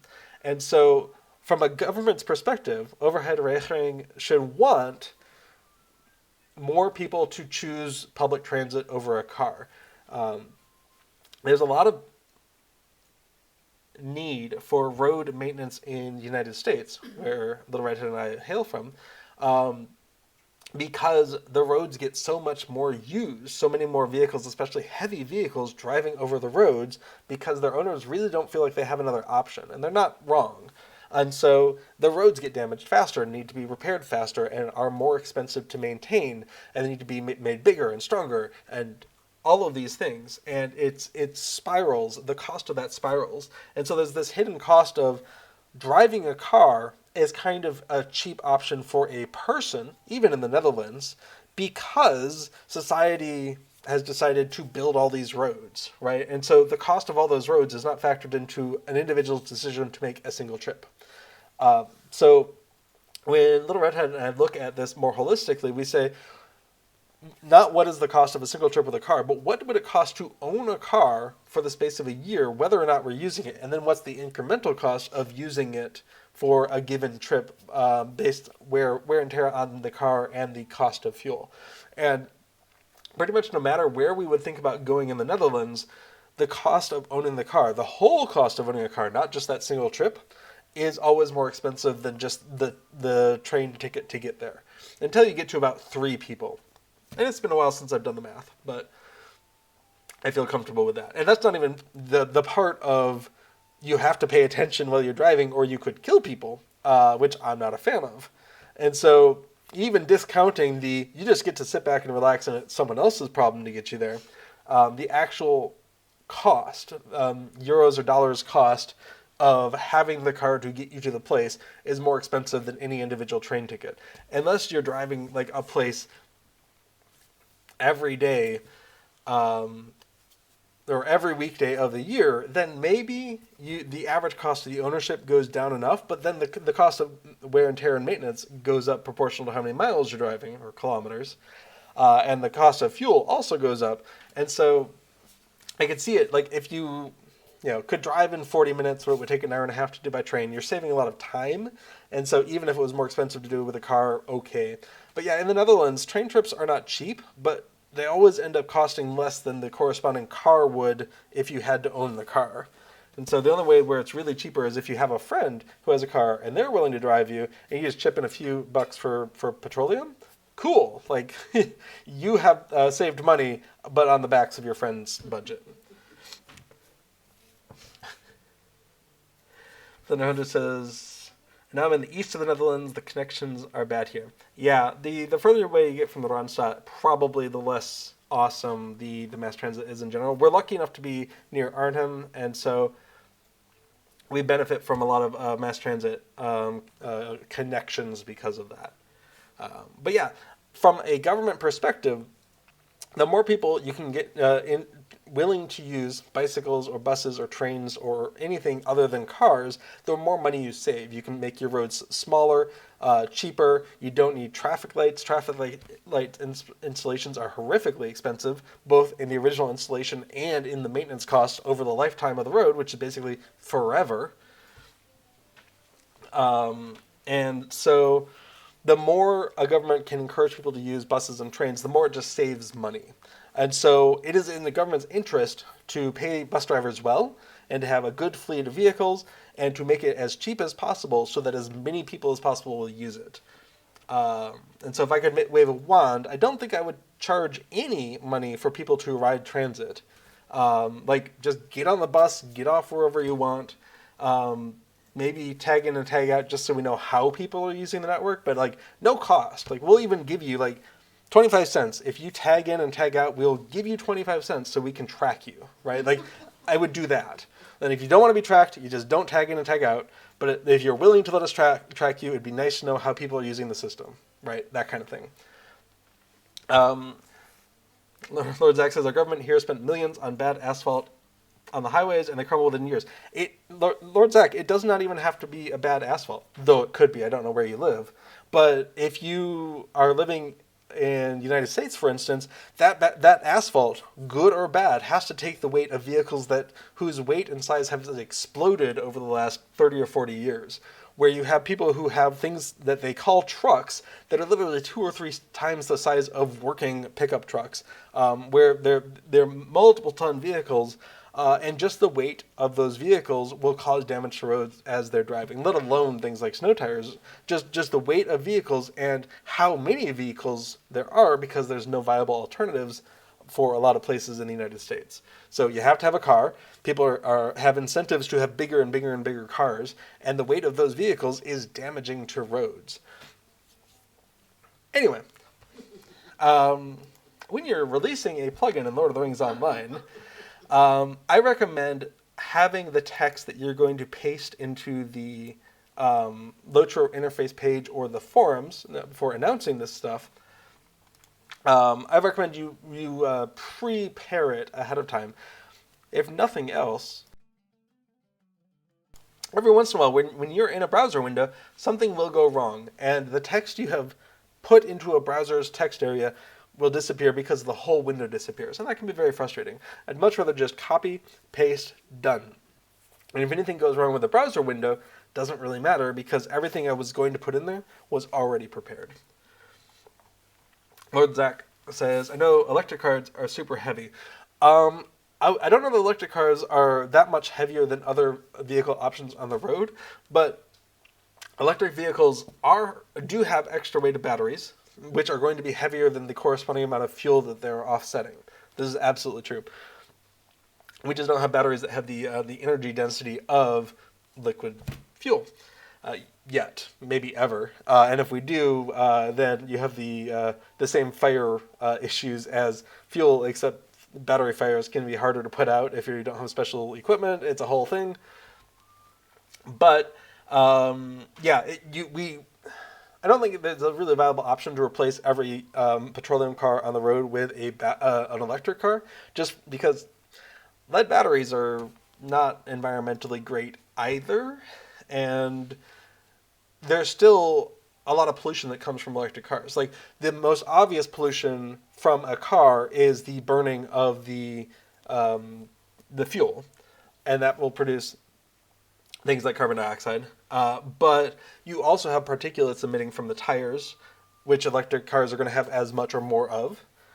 You're going to have oil from lubrications possibly falling down. You have other things besides the emissions, and electric cars only solve the emissions part, kind of, because that electricity is coming from somewhere, and those emissions are still happening, unless it's pure solar, pure wind, and if you are discounting the emissions that it costs to build that thing in the first place, if you're just costing the production emissions, then you still have emissions per mile run, they're just not from the car, and they're probably fewer emissions than you would have had from just burning gasoline. Cool. So electric vehicles by themselves, like a one-to-one swap for automobiles, is probably not a great environmental approach, but electric vehicles certainly have their place in the overall solution. Sherman says we're driving brand new electric buses, which goes as fast as bicycles. You joke. For intra-city, I assume you're joking. For intra-city transit, I am fine with buses that don't go faster than bicycles because I want people to be incentivized by bicycles. Like, if you can hop on a bicycle and be at your destination in 5 minutes, please do that. Like that does not need to be a car trip. It doesn't really even need to be a bus trip, though I'm fine if it is. But really, I don't want buses that are going like 60 kilometers an hour through town, because I don't want any vehicles going 60 kilometers per hour through town, because that's just not safe. And it's I want bus drivers to be driving at a speed that they are comfortable to react to the surroundings behind them, where they're not pressed for a schedule that's assuming that they are going to be driving faster than is safe. And yeah, it doesn't hurt if a bike can be just a little bit faster, and if cars could be a little bit slower because buses have their own dedicated lane or whatnot. Bicycles are great for transportation. And I'm not just saying that because I live in the Netherlands, although I'm more aware of it because I live here. Cool. Okay, so what we want to do is we want to prepare this text based off of what was there before. So if we come on into website, this folder here, we can go ahead and get a LOTRO interface description started for 3.0.1. And we can do the same thing for the forum announcement. It's nice to post something there as well for anyone who looks at the forums but doesn't keep an eye anywhere else. Shrim says, no joke, the acceleration is so slow, it's actually embarrassing while in traffic lights. Anything you can do to inconvenience people in cars and encourage them to not be in cars, let's do it. So, having grown up in the United States, it was very much just part of my internal understanding of the world that the point of roads was trying to get people from point A to point B as fast as possible, right? Like, get as many cars going as fast as possible. But I have a real appreciation for road design now that slows cars down. That, chicanes that cause cars to have to weave back and forth, narrowing the roads, putting lots of visual clutter on the sides of the road so people instinctively drive slower, using surfaces like brick instead of asphalt in neighborhoods, which creates a lot of car noise if you're going too fast, and just, again, subconsciously even, encourages people to just slow down. Because when you're mixing car traffic with people, whether they're pedestrians or bicyclists or just people who live there, the slower the car is going, the less likely that person is to just die when the car hits them, right? So road designs that say, no, slow down, you literally cannot go 50 kilometers an hour here or you will hit a building, really feels like an important part of designing roads in a way that I just never really thought about before. It's like, of course you'd want the road to be nice and wide, because otherwise, you might accidentally hit something. Yeah, but if it's nice and wide with no visual clutter, you're also going to subconsciously just start going faster and faster, unless you're one of those people who's just like, I'm going the speed limit and I'll set my cruise control and then not speed up. But most people just go what's comfortable. And if the road design says you can go 50 kilometers an hour here, a lot of people are going to do that, right? Even if what is safe is 25 kilometers an hour. I appreciate buses that have a little bit more pickup would be nicer to drive, but I hope your schedules accommodate you having that slow acceleration. Okay, So we have a preview of what the text would be here. Let's go ahead and do some edits. I should probably stop getting obsessed with talking about mass transit, or I'll never finish this. Okay, so what do we need to change? Not a lot, actually. There's a lot of changes in the to-do file, but most of them are just smaller things. Okay, so all the summary of what happens, it's fine. There's a guide for how to do the import, that's fine. Language support, that's good. Automatic decompletion detection, support of English, French, and German through... What's the name of the Update 35 release?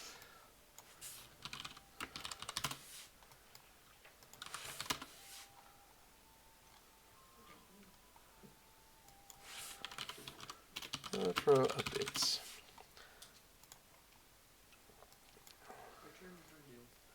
Return to Carn Doom. Awesome. I'm hearing that voice in my ear just as I was finding it. Excellent. Okay, so through Return to Carn Doom, Update 35. D-names, lore, and objectives are available in English, French, and German through Return to Carn Doom, Update 35. The D-Tracker UI is mostly translated for German. That's true. And not yet French.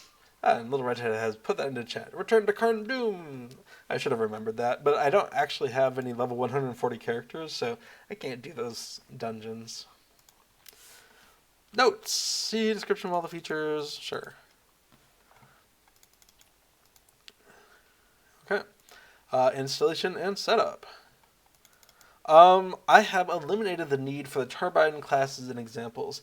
Anyone who's had a keen eye when we've gone into plugins directory has perhaps noticed that we do not have a turbine folder anymore. Uh-oh. Someone says, I typed 33. Oh, thank you for catching that. Be embarrassing. Thank you, Shroom, and your Finnish eyes. Oh, Real is also catching that. Awesome. Thank you, people, for catching my typos before they become problems. Okay. So we have this first thing. First, make sure you have the turbine classes and examples installed. No more. I've incorporated those files into dtracker, into... No, where did I put them? Turbine files. So class and type no longer need to be included externally. Bam. So, now next, unzip the downloaded dtracker archive. You'll get a folder called Cube Plugins. Move this folder into your Documents, Lord of the Rings Online Plugins folder. Perfect. Or if you prefer, use LOTRO Plugin Compendium. Awesome. We should double check that the Plugin Compendium no longer has a dependency on those, and it does not. Great. Okay. Load the plugin.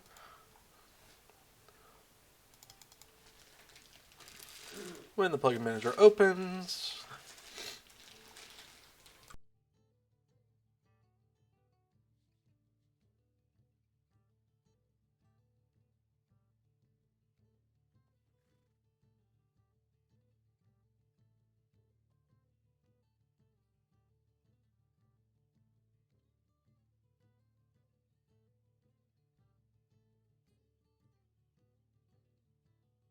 all right, we have a couple known issues here. Those are still known issues. One of these I really want to get done, though, is when you're in an instance, a lot of times we could know what landscape that associates with. We just don't yet.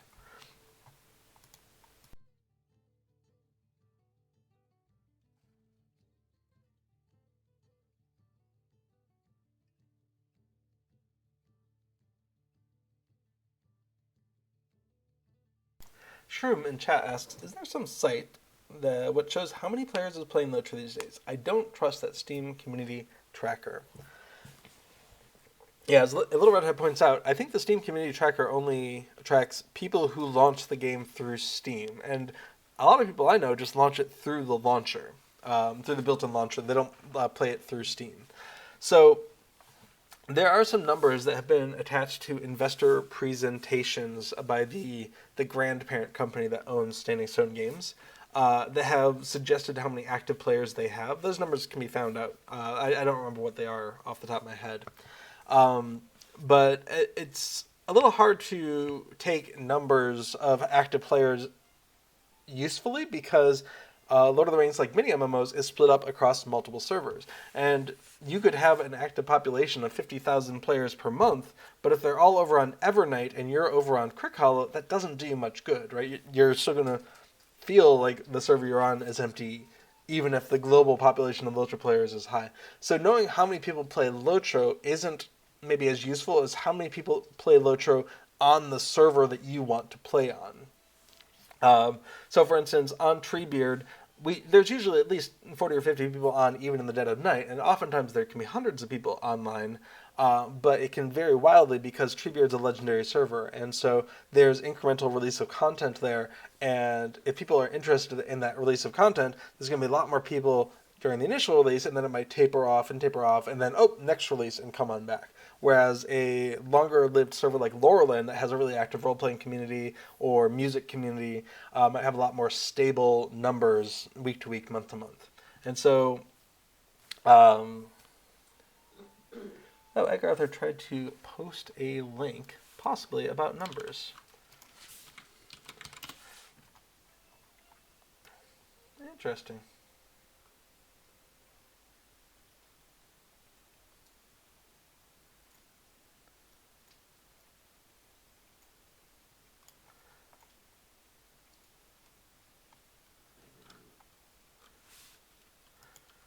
Well, I can't say whether these numbers are accurate. A possible data gathering site that Egg Arthur linked to.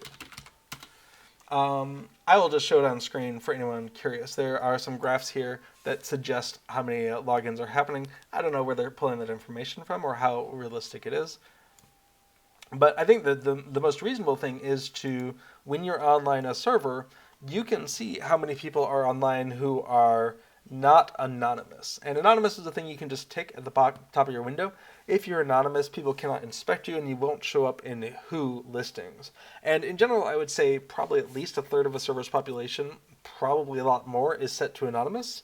So if you see 100 people online, as we have right now over on Treebeard, then there's probably more than that who are actually online and playing.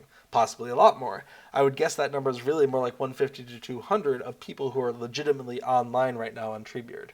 Now, some of them may be AFK because they went to dinner, right? They might not be actively playing.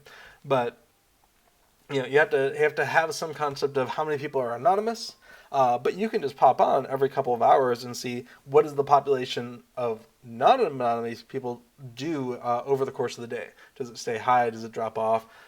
Can you tell when people get home from work on, in the U.S. time zones, all of that. So knowing how many people log into a specific server is going to serve you way better than how many people log into LOTRO in general. But knowing how many active players are on a server is harder, right? Like if I log on and then I'm just shucking wheat for 2 hours, that's not really going to help another player versus if I'm sitting in World and I'm chatting and I'm jumping into fellowships and instances and all that. So it's a murkier thing than just a straight number, which is to say, it's really just get a feel for it, I guess. Agartha says, servers that are more active in PvP are more likely to have anons because they don't want to reveal their locations. That's fair, and I'm not going to second guess anyone's decisions to use the anonymous feature. I will say that I've definitely seen people in World Chat, or I've just seen people in person across many different servers, and been like, oh, they're wearing a cool cloak. I wonder what that cloak is. Oh, I can't inspect them because they're anonymous. Right, like that happens, and that happens. You could just run around a populated location, like if a bunch of people are in Bree, you could just try to inspect a bunch of people and get a sense of how many of these people are anonymous, and use that to inform your judging of how accurate this number is. But that being said, Treebeard is a server that requires you to have a VIP subscription, a monthly or annual subscription to the game, and is a legendary server. So. Only has a maximum level cap of 75 right now. So it's kind of a niche server. Currently there's 100 people online. That feels like a pretty typical number for Treebeard. I've definitely seen numbers on servers like Evernight or Laurelin that are much closer to 1,000 non-anonymous. Okay. So these are fine revision history. Let's do it. 2023, yeah. 3.0.1. Oh, thanks, Agatha. It says 886 non-anonymous on Evernight right now. Right. That feels in line with my experience as well. So, yeah, sorry that I don't really have a good answer, Shroom.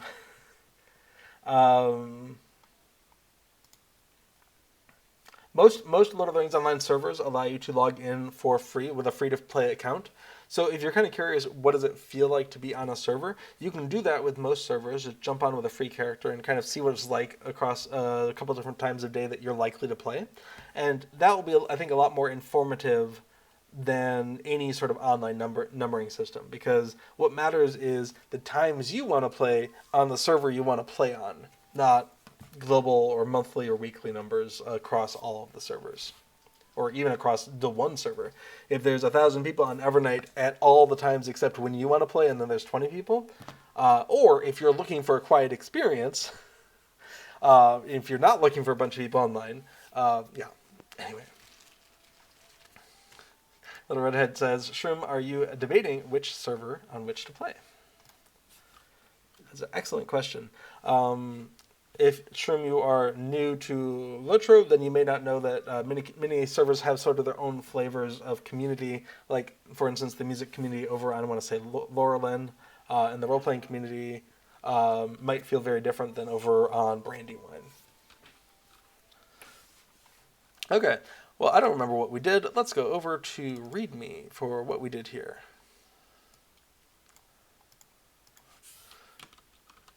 Many changes. The save file format has changed.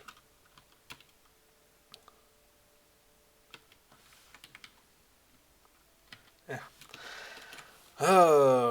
Includes U35 deeds, fixed.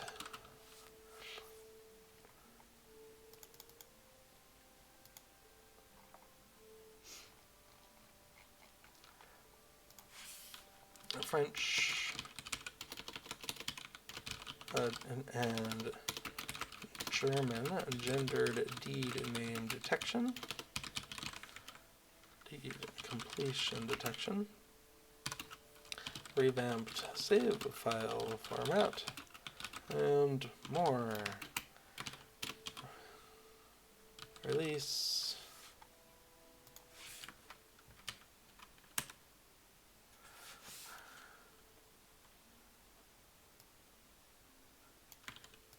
Release notes are here, but we'll update that link once we're ready.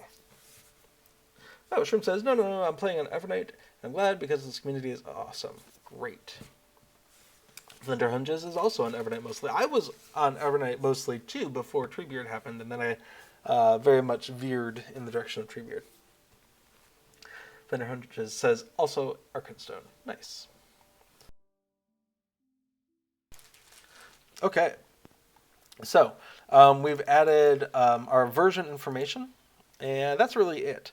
Now, at some point, it might be okay to truncate off the older version history, but I kind of like it. I like being able to look back and say, oh, what was when, what and whatnot. But I could see trimming it down, or maybe older notes at some point. In fact, well, let me make a little quick stab at that. So list, and then older revision history. Okay, we'll try that and kind of separate out the recent revision history and older revision history. Okay, so that's what we will use on here. Then there's just the LOTRO forms description. And here's where I like to kind of replicate the README file information. Da, da, da. But I like to format it slightly differently. So I'm going to pull it into Sublime Text, and first thing we can do is outdent.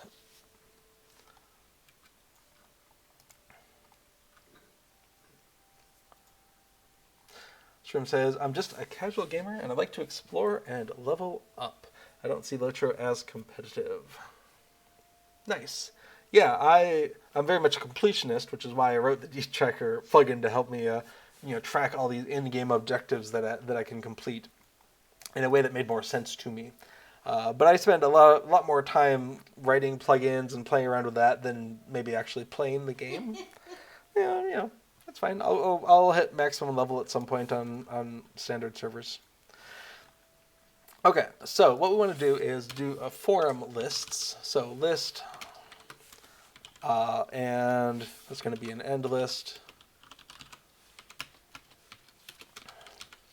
Forum list, end list, and under enhancements we have list and end list. And then within that, we want to go and use the markup for bullet points. So I'm going to go ahead and unword wrap this, so I can just set this at the beginning of each line instead of worrying about all that wrapping. Okay, there we go. And then there are some indented lists here.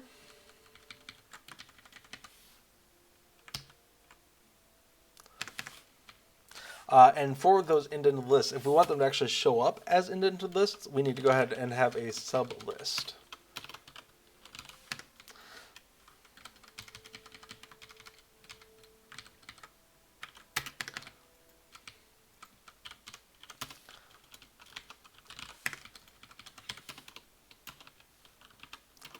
Great.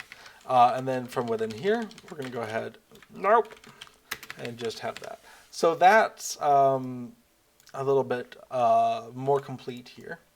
Awesome. Okay, so version 3.0.1 release notes.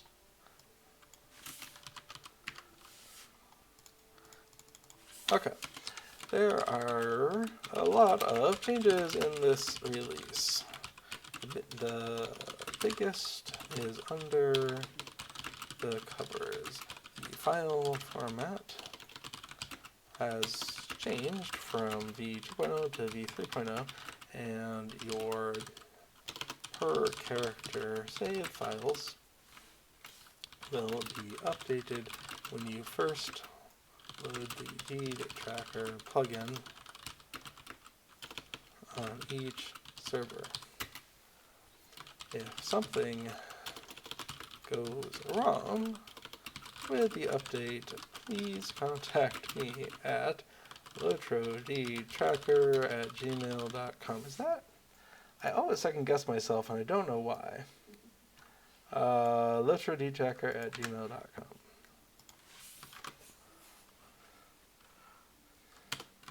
I think I have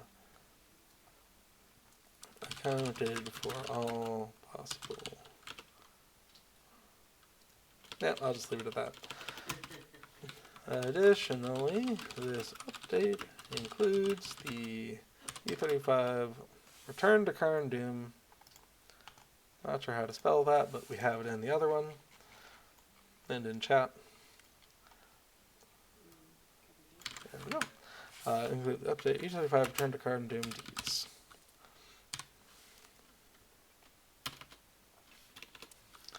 And then we have the release notes underneath, so anyone who's really curious about what's going on can see what's going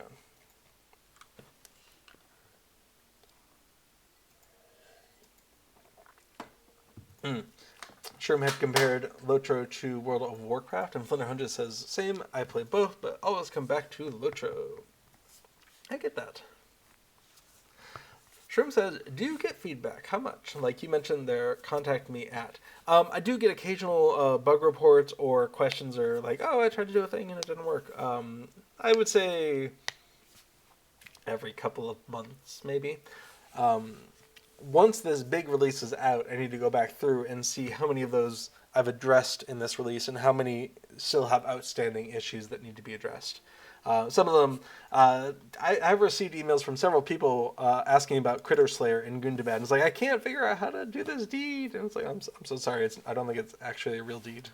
So, sorry about that. I get it. You're a completionist. You need to check this thing off. Just ignore it for now. So we're gonna cover at least 2 or 3 people just on getting rid of these Critter Slayer deeds. Okay, so we have forum release notes. Awesome.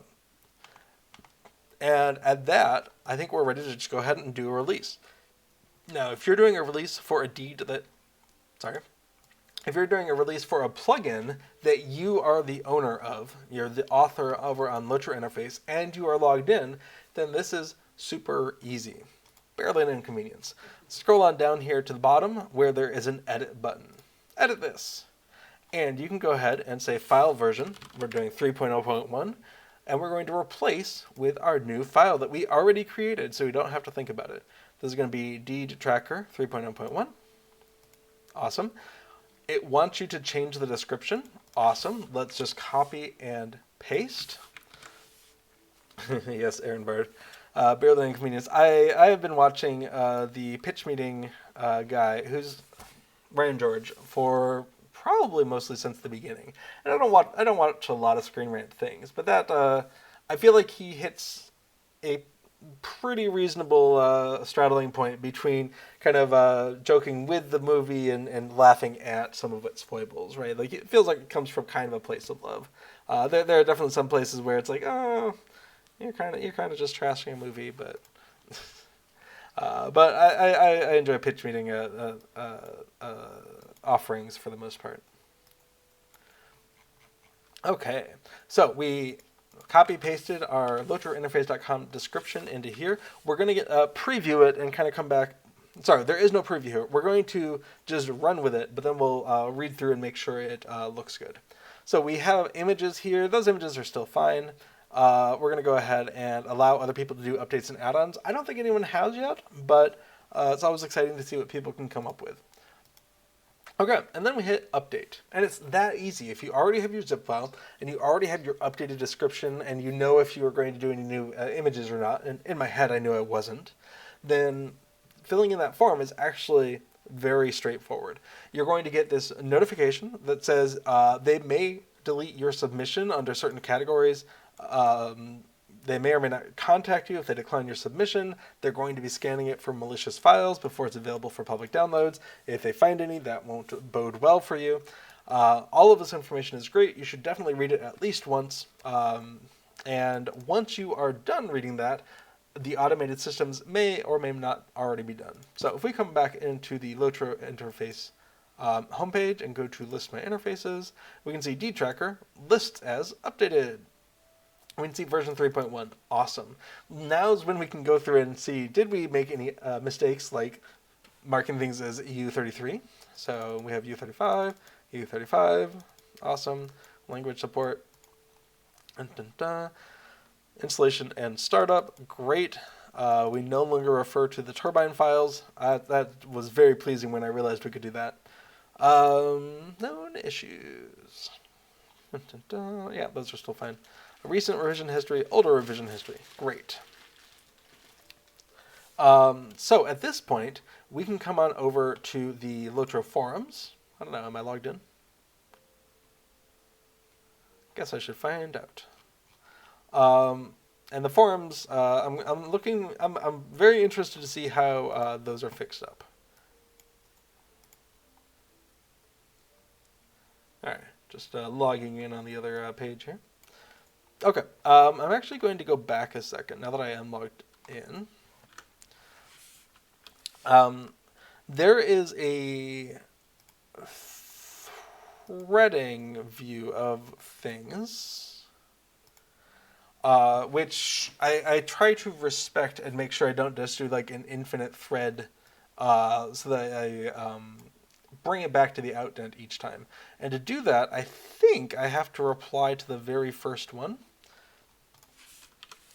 So we're going to come back to the very first one, And we're going to go ahead and reply with quote. And here's where we're going to go ahead and use our LOTRO forms description text. Doesn't hurt to come get a title. And for that, what have I been doing? Date tracker, version, whatever. Cool. Consistency can be very nice. Okay. For this, on the forum post, you do get to preview, and I highly recommend doing so, especially when you have handwritten lists and whatnot. We can see this final list, for instance, is broken because I didn't end the tag correctly. Sherman says, I like your username. It reminds me of my Wi-Fi password. Excellent. Yeah, B414213562 just seemed like a nice and easy thing for me to use for the forums here. It kind of rolls off the tongue, I think. Okay. LOTRO interface. Please contact me. Version 3.1. We have the deeds. Those are properly indented bugs and enhancements. And which one goes in what category is kind of a, how do I feel that day? Like, removed option to hide deeds with max level below character. Like, is that deeds or is that enhancements? It affects the user interface, though, so I put it under enhancements. Okay. Well, that all looks good, so I'm just going to go ahead and submit that. And then when we go back and look at the threaded view, we can see the 3.01 is fully outdented, so that was the correct thing to do. Sometimes I'll just reply, I have in the past just replied to the last thing, and it kind of messed up the indenting thing. So I try to be, for anyone using a threaded view, I like to outdent the new post as much as possible. Aaron Bard wondered if it was some clever tech code for some LOTRO word. No, B414213562, as people might recognize. No, Cortana, what the heck? If you take the square root of 2, oops, yep, and you take the decimal digits and stick B on there for my name, then you get 414213562. That's all. Super easy. Okay, so now that we have a page for the 3.01 release, we can go ahead, double check it. Does it take us to the right spot? It does. So we can take that link and feed it back into our LOTRO interface description. So release notes are here. We want to go ahead and update that so if they click through, they're going to be automatically sent to the right spot. And for that, we just come back in, we do a re-edit, and we're going to leave the file version and the zip file the same, and then just paste into the description with the updated description. And then that doesn't trigger the file scanning or anything. There's no delay on that. But what that means is when we come back in here, release notes are here. When we open that up, we scroll directly to the version 3.01 stuff. Brett says, thank you for solving that mystery for me. No problem. I found it very convenient during high school, well, probably more college, but also high school physics courses, to just be able to look at things and say, oh, that looks like a multiple of a square root of 2. It came in handy more often than you would think. 2.828? Interesting. Why do we have 2 times the square root of 2 here? Oh, of course, it's because of this. And so just having a few of those in my head, and most of them I've forgotten, but square roots of 2 and 3 and 5, just they come up.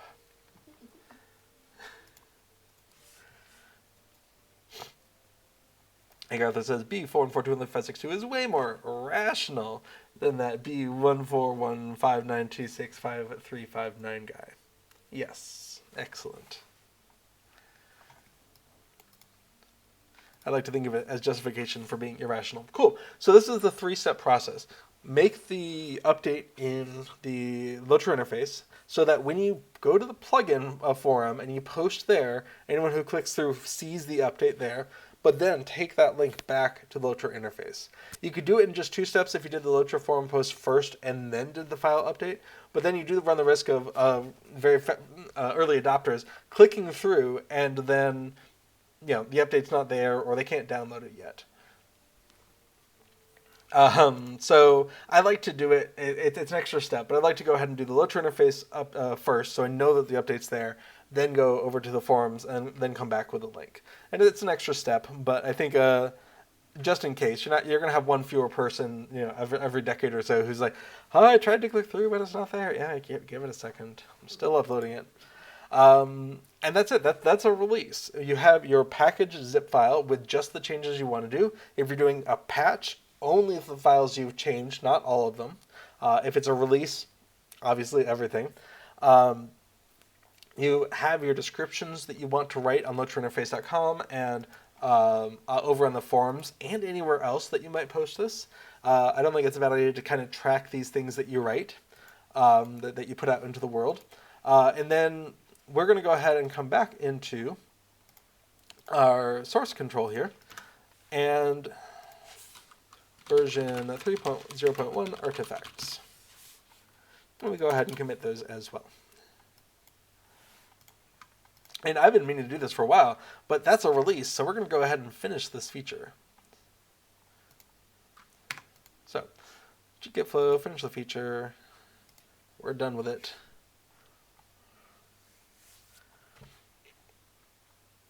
We'll see how the flow goes. Shroom asks, how long have you been a plugin developer in LOTRO? What a great question. Let me go ahead and 217 changes for that branch. Oh my goodness. 217 distinct commits just to go from 1.38 to 3.0.1. But I like breaking it up into small chunks. You don't want to get to the end of a large project and just be like, every file has changed massively. It makes it harder to reason about and decide whether or not that was correct or not. Let's go ahead and apply a debug. I want that back. And I want that as well. Great. All right, how long have I been a plugin developer in LOTRO? What a great question to come to a rapid end of the stream. So I've already gone over my time here, so I'm going to answer that, anything else that comes into the chat, but I am conceptually done with the development part of this stream. So I'm going to go ahead and minimize things so we can take a look at this lovely neighborhood. What a great question. So I have been developing since technically before I put out the Deed Tracker plugin. So I first released the Deed Tracker plugin, I don't know, in April of 2021. So I was I was working on what would this work, could it work, what are all the deeds that go into it, I think leading up into like November and December of 2020, which was a lovely year to have a fun distraction, right? And so I've been actively developing with my own plugin over on the LOTRO interface page since then.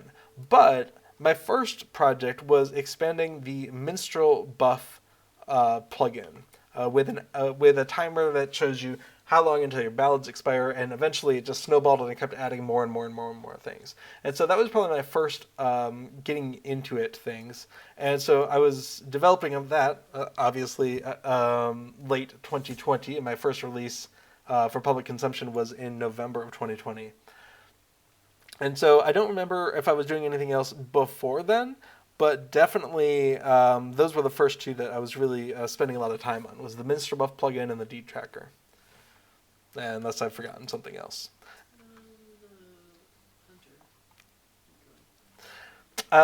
When we started playing on Treebeard, I got very interested in making a plugin for tracking how long your 100 Deadly Decoy will last for and how much morale it has left, because they only last for so long if a monster is beating on it. And so that one I first brought out in apparently 3 months after Treebeard fired up, because we were using it heavily in the early days of Treebeard, especially in missions. So yeah, it's kind of fun to track. And one of the reasons I really like having these development histories is you can be like, oh, when did I start working on it? I don't know. I wrote it down so I wouldn't have to remember. So a couple of years. And as I will say to anyone who asks, I don't know everything about plugin development. I don't know many things about plugin development in Lord of the Rings Online. But I am always willing to try things. And sometimes it's just like, well, I don't know. Let's give it a try. Let's see if it works. Let's see if I can make it work. And sometimes I can. Sometimes I can't. And so I would encourage anyone who is interested in trying out some plugin development, just, give it a try. There's very little that you can do to mess up your game, to mess up your character. Lord of the Rings Online plugins are sandboxed. They're run in a sort of a protective environment, like throwing your child into a sandbox, right? Like they're going to have a pretty safe time playing around in there. I suspect that's where the term comes from. And so, you can try things out, and worst case scenario, if you really mess things up and LOTRO is having a bad day, your client might close. But that's pretty much it, right? Your data is stored on the LOTRO servers. You can't mess that up. You can't mess up your characters. It's a pretty safe place to try programming. Remember, it says maybe for next time, why do devs level lock things, i.e. low-level characters are blocked from higher levels? Epic Gear is only available in places they can't get to. How would not doing that affect gameplay, do you think? One of the nice things about being a plugin developer is I don't have to be responsible for game design, which is a whole other level. But yeah, we could muse on that. Yes. Important to know for anyone who doesn't already know, I don't actually work for SSG, so I can only muse from afar. I can't actually give definitive answers on more or less anything they're doing behind the scenes. I have some educated guesses sometimes, but that's about it. Carafinon says, nice work, bravo. Well, thank you. Thanks for joining us. Awesome. So we had a good time. We tried reproducing some errors. The errors didn't get reproduced. We went through the process of releasing a plugin, and we've had a good time doing it. Oh, Shrim says, I really need to thank you for this stream. You do a great job. Well, thank you very much. Thanks for explaining also what you were streaming. Well, I like to help people understand that writing plugins maybe isn't as mysterious as it might seem. Maybe this made it seem more mysterious. I don't know, but it's a step-by-step process. You add a thing, you try it out. Does it work? Does it not work? Awesome. Well, thank you all so much for joining me in chat. I think we're going to call it here. Am I missing anything on my to-do list? I am not. Oh, Aaron Bard says the clarity of your logic flow is impressive. Thank you so much. And with that, that is all we are going to cover today. Thank you so much for joining me on this exploration of LOTRO plugins. I do hope to see you here next week. And until then, keep plugging along. All right. Bye-bye now.